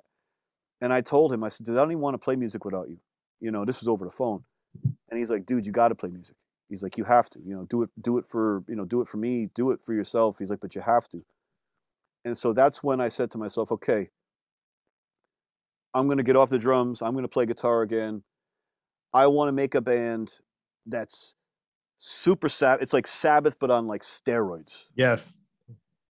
And like I did everything myself. I wrote the first 4 songs myself. I recorded all the tracks, the drums, the bass, the guitar, the vocals. I did it all myself because I didn't want to answer to anybody. I just wanted to do my own thing without having to please anybody else, And so I ended up using that first EP as kind of a recruitment tool to kind of get, members to join me, in this band. So I recorded that EP in 2008. Mm-hmm. And then I finally started getting members, say like late 2008, early 2009. And then the whole thing got going, and I think we recorded our first record in 2010, and then it just started from there. Before we get into that, I want to talk about, because what happened to your friend, it's not similar at all, but are you a fan of the band Possessed? Yeah. All right. So I guess what happened to Jeff Becerra, the singer? I think he got shot in the back. He got shot. Yeah. Yeah. So I saw him at, what's that tour in Germany? Not Brocken, whatever. It's on YouTube. You can check it out. But he's in his wheelchair, just jamming out, singing his ass off. Yeah. I love it. Yeah, he's still doing it. Whacking Festival. Yeah, that's it. I saw him at the Whacking Festival. He's over there in his wheelchair. Are they even still together? I think they are. Yeah. I'm not 100% sure, but I think they are. My favorite album, well, Seven Churches was their first one, but then my favorite one, I think, was produced by Joe Satriani, The Eyes of Horror. That was the last thing they did as that version of the band. Yeah, that was good. It was so well produced. They sounded great. The songs kicked ass, and I couldn't wait to see them. And then they disappeared, and I didn't realize until a couple years later that he got shot, or maybe it was a couple years later he got shot. But yeah, it was. And you do know that Larry Lalonde is the guy that plays guitar in Primus, right? You know that, obviously. I know Primus, and he's also in another band, Oysterhead. I saw them at. Oh yeah, okay, yeah, yep. But I know, I definitely know he's in Primus. But it's such a trip, right? It's such a trip to think like that dude was like on the back of Seven Churches, like in fake blood and black leather. You know what I mean? Yeah, that was definitely a big departure. But even Oysterhead was a huge departure for him, and then when I saw him, I never saw. Well, actually, no, I saw Primus. I saw them they opened up for Rush years ago. Yeah, I think Les Claypool, he's another one. He's a great showman. You have to. It's a very very eclectic. There's a lot of people that say, why would you like Primus? But I like them. I think they're definitely odd, but they're fun. Well, they're, what I think is the best about them is that they're very unique. They're extremely original. Yes. I mean, you can't take any of that away. Like, they're very original, and they just did that recent thing with where they played the Rush record. I don't know if was it 2112. I don't know if it's was it 2112. No, it was another one. There was another. I can't remember which album it was, but it was the anniversary of the album. Farewell to Kings. Maybe it was Farewell to Kings. It was Farewell to Kings. Yeah, and they played. They play that. I mean, that takes balls, man. Oh yeah. Well, they even do a cover song of "Staying Alive" by the Bee Gees, and it kicks ass. Yep. It's just Les Claypool. I'm sure you know the story about this too. He tried out for Metallica, and they said, "You are way too good for this band." Because you won't fit. He tried out twice. Yes. He tried out after Cliff died, and he tried out after Jason left. he's like, well, I'll take another shot at it. Why not? Yeah, he definitely is. Like, first, when I saw him in concert, he opened up. He had the bow like Jimmy Page. He's playing with bass. He's just he's another one. He's a phenomenal bass player, great showman.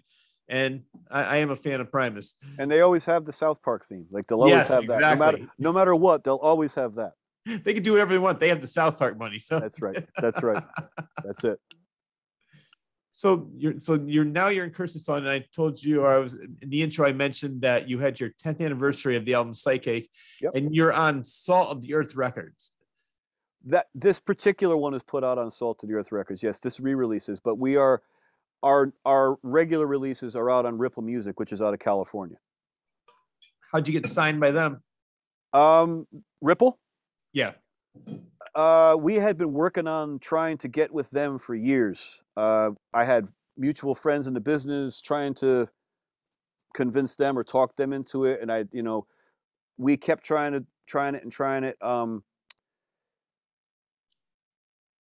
The second record they liked, but I think at that time there was two guys that were kind of leading the charge there, and they both had to be in agreement on what they were going to sign, and I think one person wasn't sold on us yet. Okay. By the time we released our third record, I sent it over to them again, and I said, I think you might finally hear maybe what you were looking for. And, they were totally into it, and they signed us then. It's so, to finally have a label, I mean, I understand it's not Elektra, it's not Warner, it's not one of these huge labels, but I'll tell you what, man, after being in this business as long as I've been in it, I'm 53. I started being in bands when I was like 12, 13, so it's like basically 40 years of being in the business. And to finally have my stuff on wax, and to finally have like somebody who's willing to say, you know what, I believe in this band enough that I'm going to put a little bit of money into them and try to help them out and push them. That means more to me than I think it maybe would have meant when I was 20 years old. You know what I mean? Like, it just, because it took it more. I honestly, I do, because I never thought it was going to happen. It's like back in the day when you wanted to be a rock star, once you get around age 30, it's kind of like, well, you better start thinking about doing something else because it's not realistic. I couldn't have predicted what would have happened with the industry falling apart and, everything kind of going the way it went, where you could kind of self-manage yourself and develop a career on your own. And I never would have thought that, in my 40s is when I would have finally gotten signed, and I got signed because I was doing something from the heart, and I was just doing it for the love of doing it, That's So what I love, because you were true to yourself. You didn't sell out and go on the bandwagon what everybody else was doing. You said, this is what I like, this is what I do. And finally somebody saw that and appreciated it. So yeah, I have so much respect for that. Like, you never gave in to the fads and said, well, I can do this, and then maybe you probably could have gotten signed a lot earlier if you just did what they wanted to hear. But you said, no, that's not me. And the problem is anytime you chase the fad, by the time you're good at it, that fad's over. Exactly. And that's something that's a cycle you can get caught up in.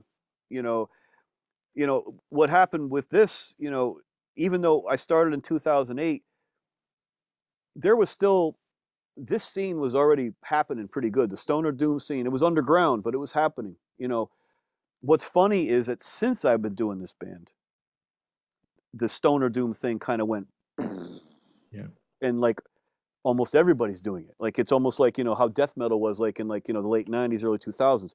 Everybody has like a version of like their own stoner doom band, and while I like that, I think it's great, I just think it makes it a little bit harder for people to kind of find you, because the waters are so muddied with, you don't have A&R guys anymore to kind of pick out, the best of the best, or what they perceive to be the best of the best, right?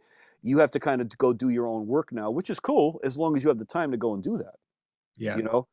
So yeah, the Psychic re-release is on Salt of the Earth. That's a Connecticut-based label. Okay. Scott Harrington is a friend of mine. He's been working with the band for probably 10 years, trying to help us out. It's his label. And he's always been interested in doing something. So when I pitched him this idea, he jumped at it. And this was just something more, it was a way for me to kind of reestablish the band, the new version of the band, but also give, like, the people who were fans from back in the day, give them something to kind of grab onto and say, aha, I remember this, I remember these guys, and I remember what they were doing, and I wanted to make it a special package. There's extensive liner notes inside, written by a couple real big heavyweights in the stoner doom scene, journalist wise.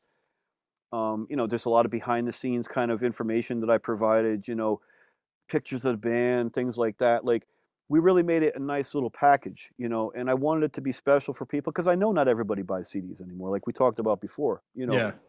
So I figured, let's do something limited run, give the band a reason to be going out and playing, and doing, playing the whole record in its entirety. That's something I had never really considered doing.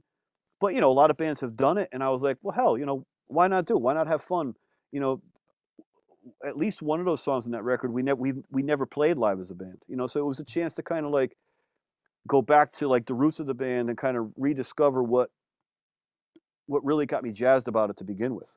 Yeah, no, I was at that show and I was blown away. I said, Thank first by your son's band. Then when you guys came on, it's just, I love that type of music and you just do it so well. The songs are original. It's got that grudge, I can't even explain it, but people who are watching the show, go out and buy all of their stuff. You will not be disappointed by anything, any of the releases at all. And it's funny because you mentioned the album. When I was at the Treadwell, I saw the album and I thought it was a shirt. Oh my God, I would love to have that shirt. And it was the album. I don't have a record player right now, so I didn't buy it, but I saw that and that caught my attention immediately. I said, this is awesome. It was your wife. She goes, no, that's the album. I said, oh. Yeah, that's the last one that we released. That one came out right in the middle of COVID. We recorded that the summer of 19.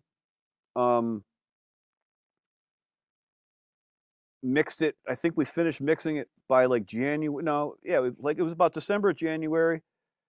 We played a show at Toad's. Yep. Which what's that? I was gonna say, I think that was the Opus birthday party. It was the Opus birthday show, and ironically enough, I came out that night in a Plague Doctor mask on. First song, because we were just trying to think of ways to kind of get people's attention, just get people to come and pay attention to the front, Yeah.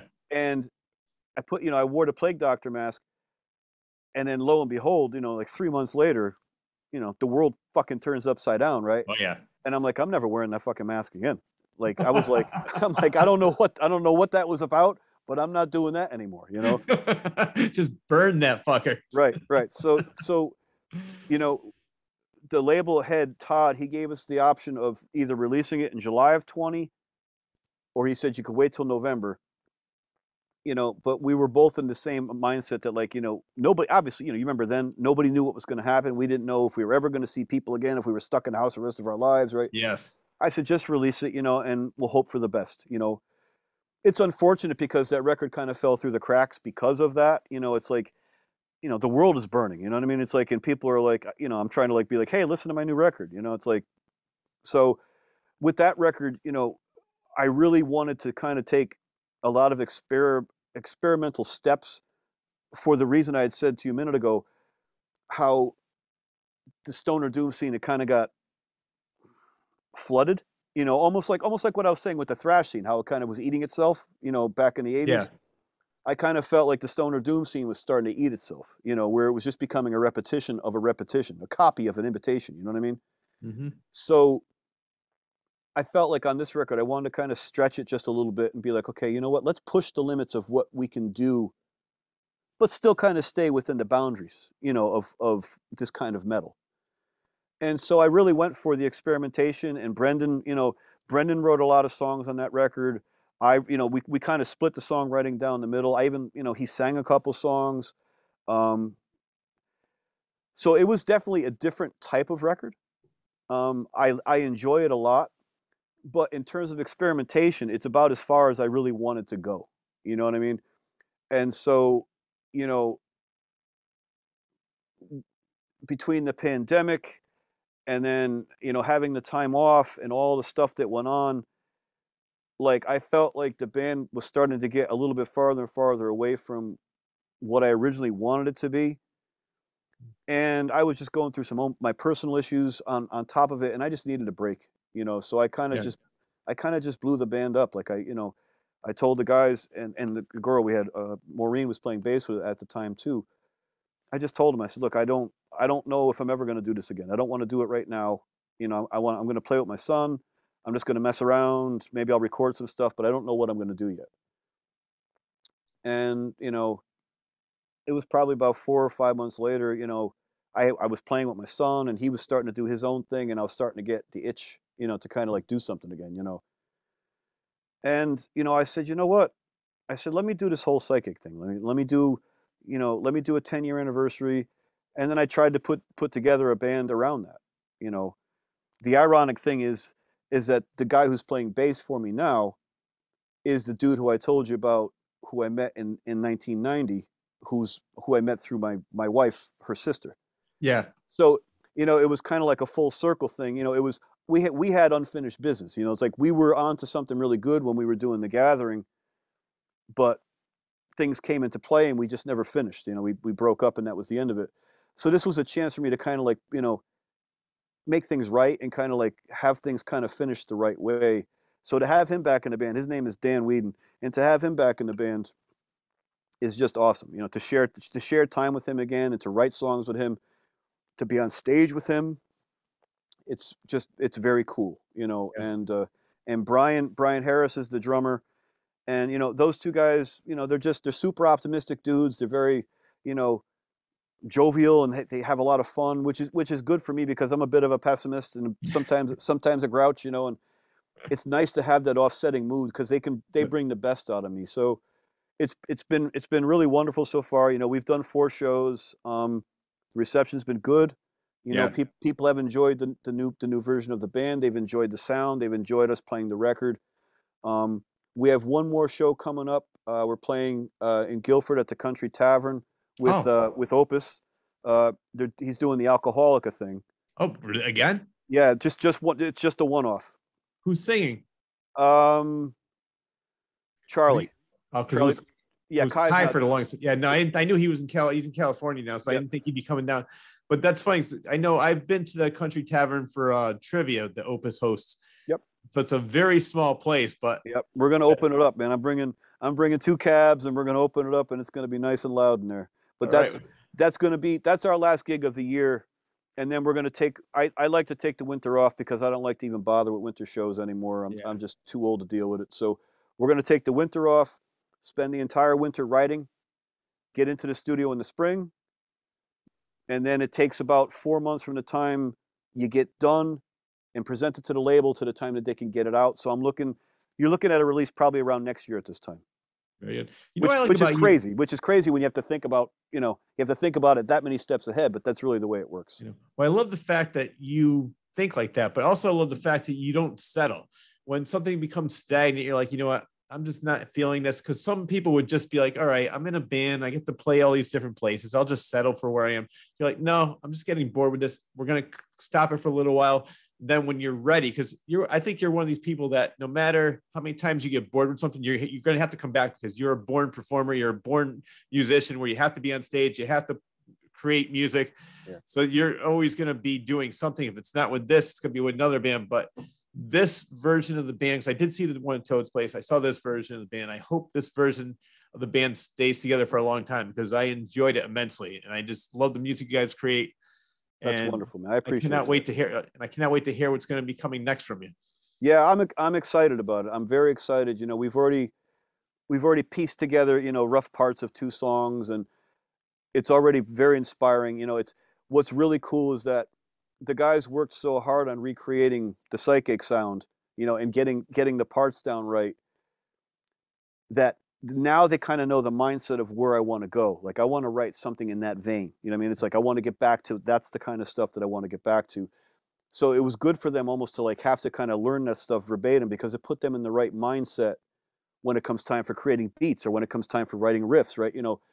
I mean, Dan's already come up with a bunch of stuff that we're already using. So it's like, I'm really excited to blast out some tunes, hang out here and party and just write stuff. And I love being in the studio. Like to me, writing in this, like you'll talk to a lot of musicians, they would prefer playing live over being in the studio or writing. I prefer writing and being in the studio over playing live. Let's get into that, because what is your writing process? I know you said you have some of the other members write the music. Do some of them write the music and you write all the lyrics, or do they write the lyrics and music and then you come up with your own songs and write the lyrics as well? As a general rule, I usually write all the lyrics as a general rule. There was a couple songs on the last record, Excruciation, that Brendan wrote the lyrics because they were personal songs to him, And like I said, that record was about Brendan, and some of his, in about a year of his life. He had a very terrible year. So I wanted it to be personal for him. So yeah, he wrote some lyrics on there, but for the most part, I write the lyrics.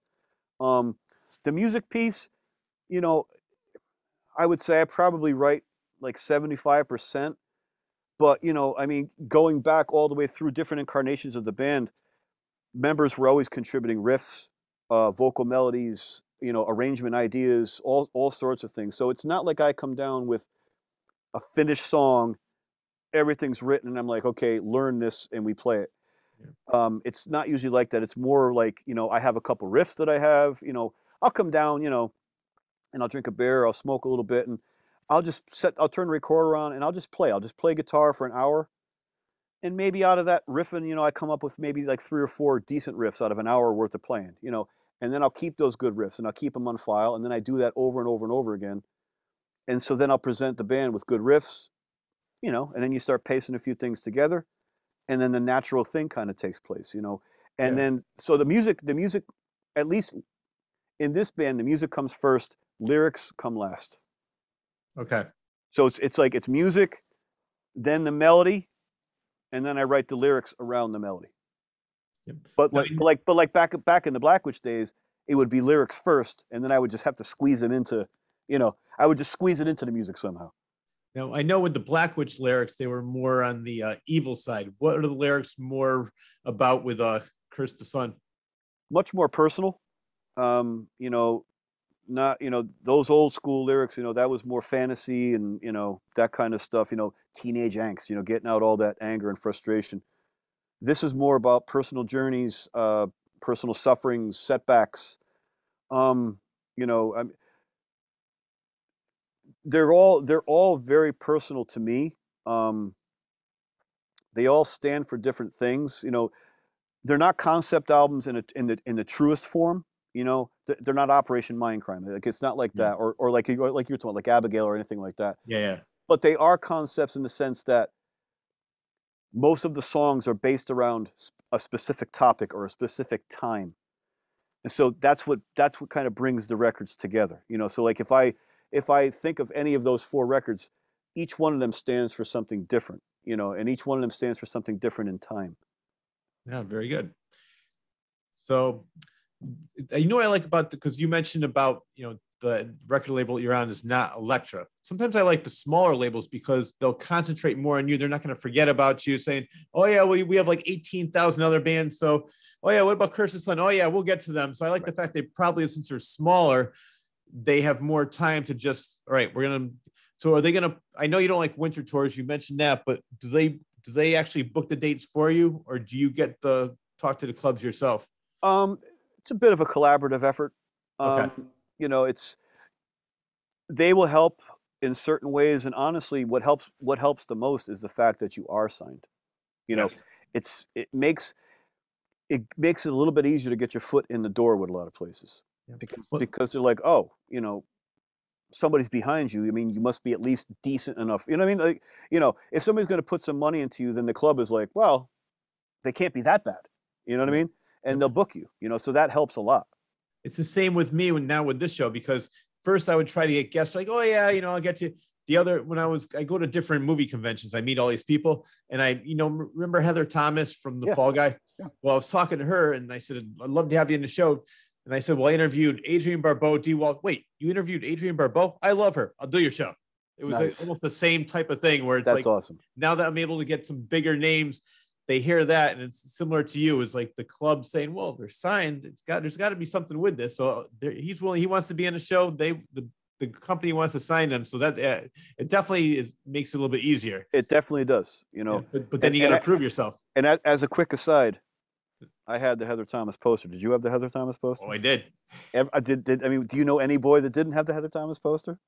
Everybody that I know had it. Some of them still have it. That that was one of those posters, right? You just had to have that poster. Oh yeah, no, we talked about that. Yeah, no. You know, the label thing has definitely made a huge impact, and he does care. The guy that owns the label, um, he's one of the most honest guys that I've ever met, which is hard. You know, in the music business, you don't meet honest people. You know, Exactly. that's one of the things you just learn. You know, but Todd, his name is Todd Severin. Todd is an honest guy. He's a music fan, and he tells you straight up. You know, what I mean, there's no bullshit. You know, there's no falling on the back burner. Like, If you're there, he says it, he says it to me. He goes, you're part of the family, you're part of this family, and he really gives a crap about what he's releasing, and, he stands by his artists, so like I said, just to be able to have vinyl, and to have somebody be like, I believe in you enough to put some money into you for advertising and to help you with this and, videos and touring. I mean, that kind of stuff makes a big difference. Oh, definitely. Is he going to try and book some overseas tours? We haven't talked about that. He does have, I think he has like a Ripple Europe subsidiary. Yeah. I haven't talked about that with him. I know that there's been a couple other bands that have gone over to Europe. Honestly, that's something that I haven't even considered, honestly. It's one of those things where I'm like, would I do it? Would I not do it? I mean, I guess it would depend. I guess it would depend on like, you know, would it be, would it be struggling and like sleeping in like a truck? You know what I mean? Yeah. Or would it be somewhat decent? That would really make a big difference for me. I hear a lot of stories from metal bands who maybe aren't relevant anymore over here, but they go overseas and people still love them. Yep. And even I see pictures of Earth with Opus, and I see the crowds that he gets over there. So it's just it seems it's like amazing. The metal scene over there is just booming. But if you think about it, right, Europe has always been a little bit different than us. Even back in the day when we were raw and hungry, back in the 80s, right? Yeah. They've always been like that. Like they never stopped being that ferocious. Like, it like for them, it never stopped being like 1986. Like they still take their music just as seriously as we did back then. I love it. And they love their metal, Yep.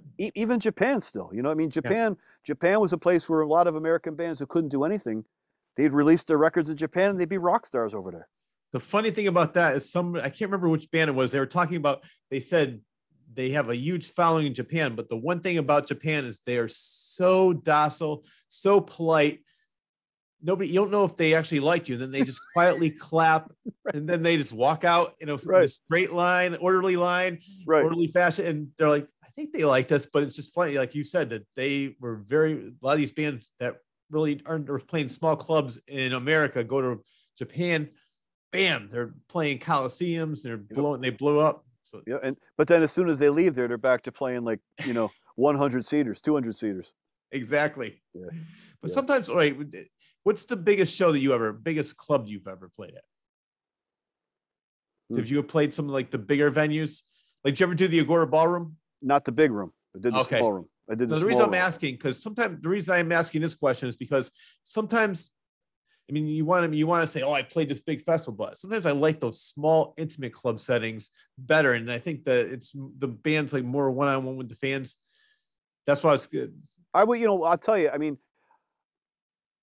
I would love to just once play to like, 5,000 people, something like that. Oh, yeah, that would be nice. I mean, that would be like just beyond. Like I would probably be so friggin' nervous, but that would be so awesome.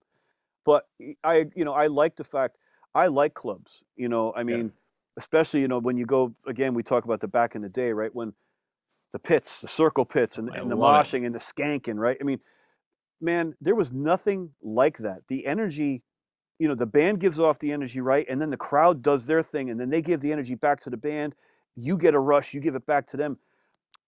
To this day, I've never felt that way on stage ever, because that reception, at least for me, was special to that time. Like I've never been in a band that's ever gotten that type of reception since then, where it's just like, mosh pits and people going absolutely fucking insane. I mean, I don't play that type of music, but I can only imagine what it's like for the bigger bands who do play to these huge crowds every night that worship them and love them. Like, you could see why they get addicted to it and why they stay out there on the road and why they crave it, because it is like a drug that you can't explain it. It's like a drug, and it's magic, and I think honestly, that's why so many stars end up becoming addicts, because between the boredom of the day and then that rush of the night and then like that letdown afterwards, there's this natural tendency to want to stay up here.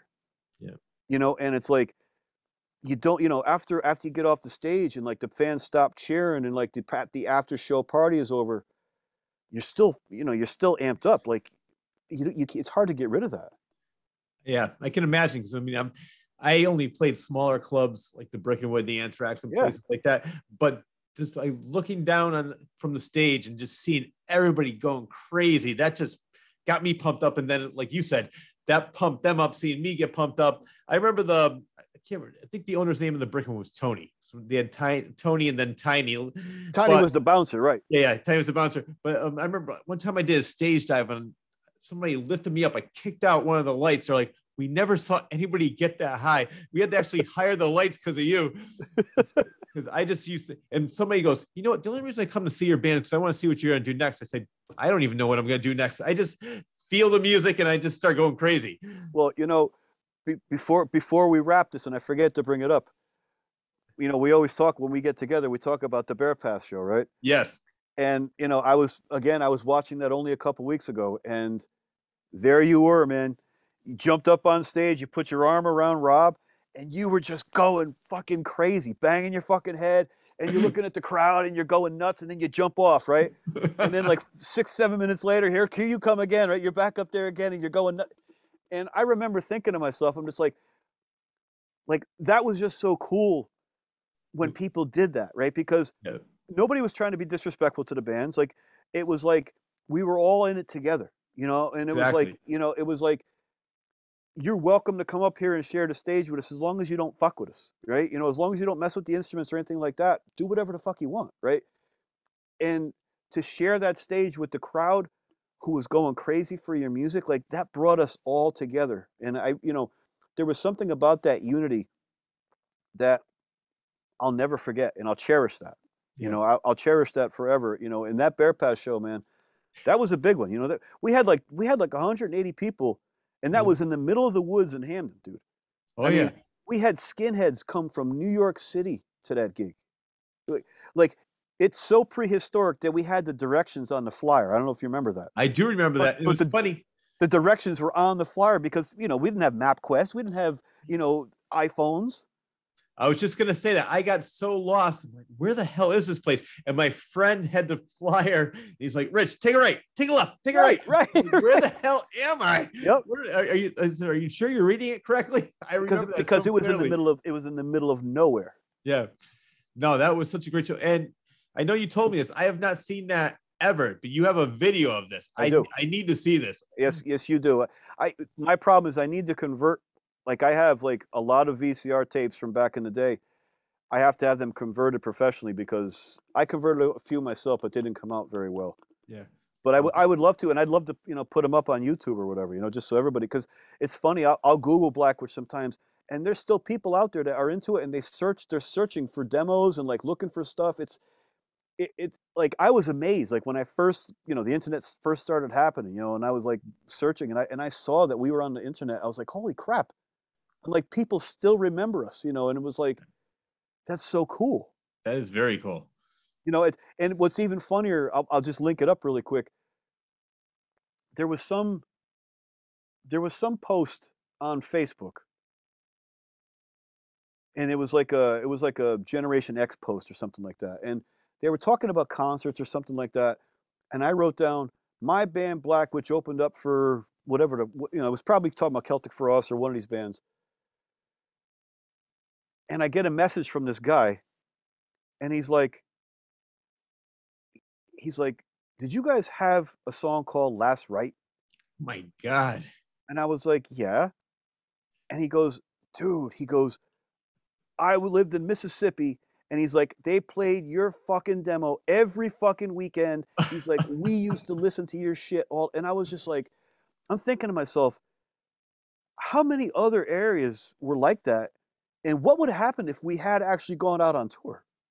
Oh my God. You know what I mean? It's like, obviously this is pre-internet, so it would have been a lot easier to connect with these people back now, as opposed to back then.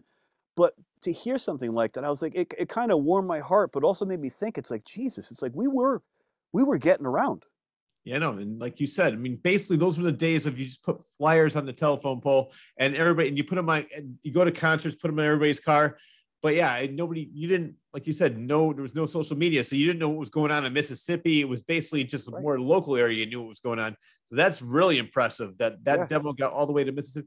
And I always bring this up because there's so many horrible things about social media. There's so many things you can say, but I love the fact, one, Facebook reconnected me with people like you who I was like, what's been going on with Ron? I haven't talked to him in years. And then all these other people started coming out of the woodwork. So that's the one thing I do love about Facebook, is now I missed a couple of your bands because we didn't have the internet and I lost touch with you. But now I love the fact it's like, oh yeah, Curse the Sun's doing their 10th anniversary. I got to be there. Oh, they're going to be over here. I got to see this.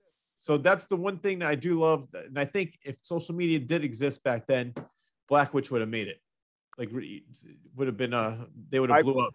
I appreciate you saying that, and I agree with you about the Facebook thing. It's been so cool to like reconnect with people from back in the day, right? You know, and there's still people from back in the day I'm still searching for. You know, like people whose names I can like barely remember, but it's like I'm trying to hang on, and like I'm like I'll search for them once in a while just to see did they join, because you know there's still people out there who like I haven't seen, say, in 25, 30 years, right? You know, and you want to talk to them. You want to be like, hey, what's up, man? How's it going? I haven't seen you since the Brickenwood, you know, I haven't seen you since way back when, you know?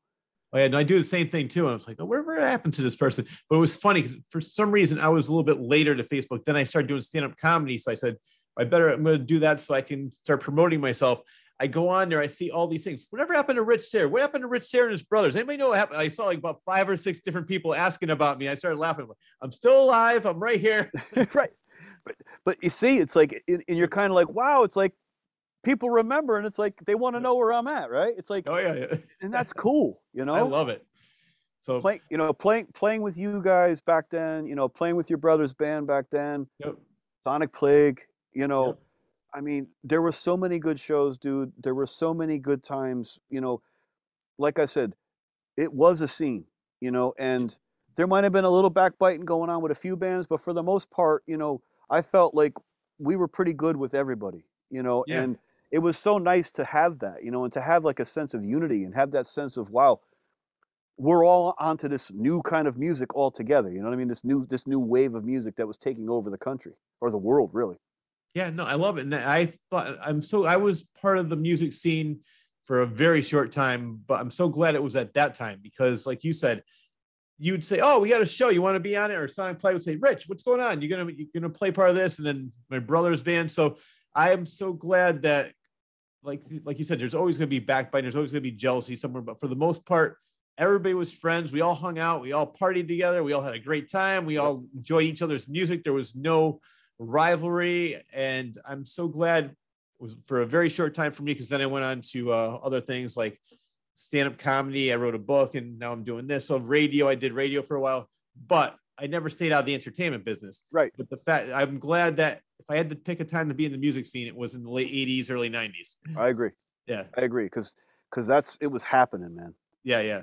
You know, it was happening, and you could feel it. Like there was something in the air. Yep. Yeah.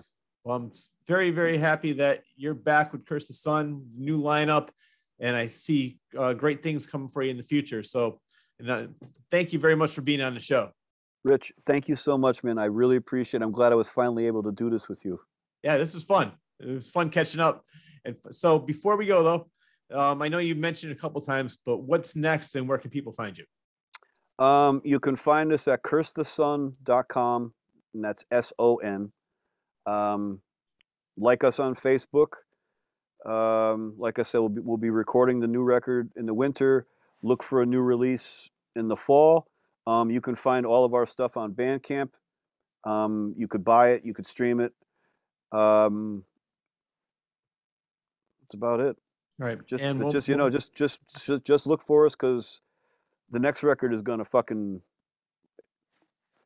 There might not be much left to the world when we get done. I'm really looking to kind of level some shit this time. So we'll see what happens. I thought you leveled shit with the last album. It's like, well, you know, it's gonna be like. I'm gonna take out whatever's left.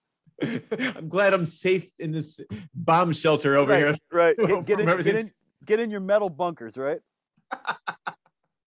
Well, you know, it was great having you on the show, and I hope to have you back on the show again. When you come out with your next release, we're gonna have to do some more promoting, and we'll talk more metal. I'd be more than happy to do that, man. Thank you so much. All right, man. Have a great night. Take care.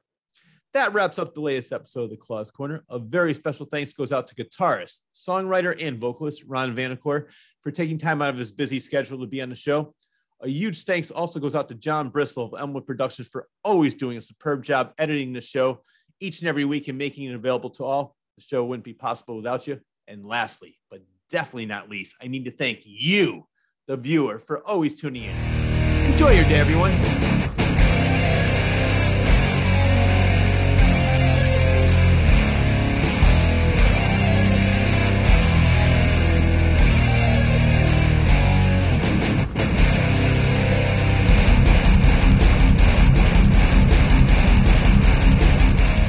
From the frenetic mind of author Rich Sear. 5 terrifying short stories, now available in one collection.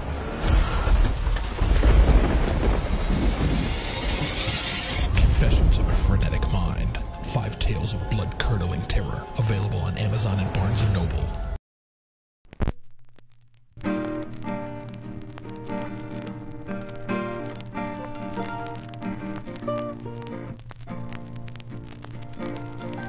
All of a sudden I hear, brim, brim.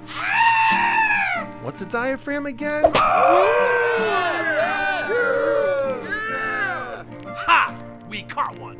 They're supposed to be weird. Oh, yeah, no. If you say so. I've always wanted to be in a movie. Waiting around for autumn, waiting around for autumn, I was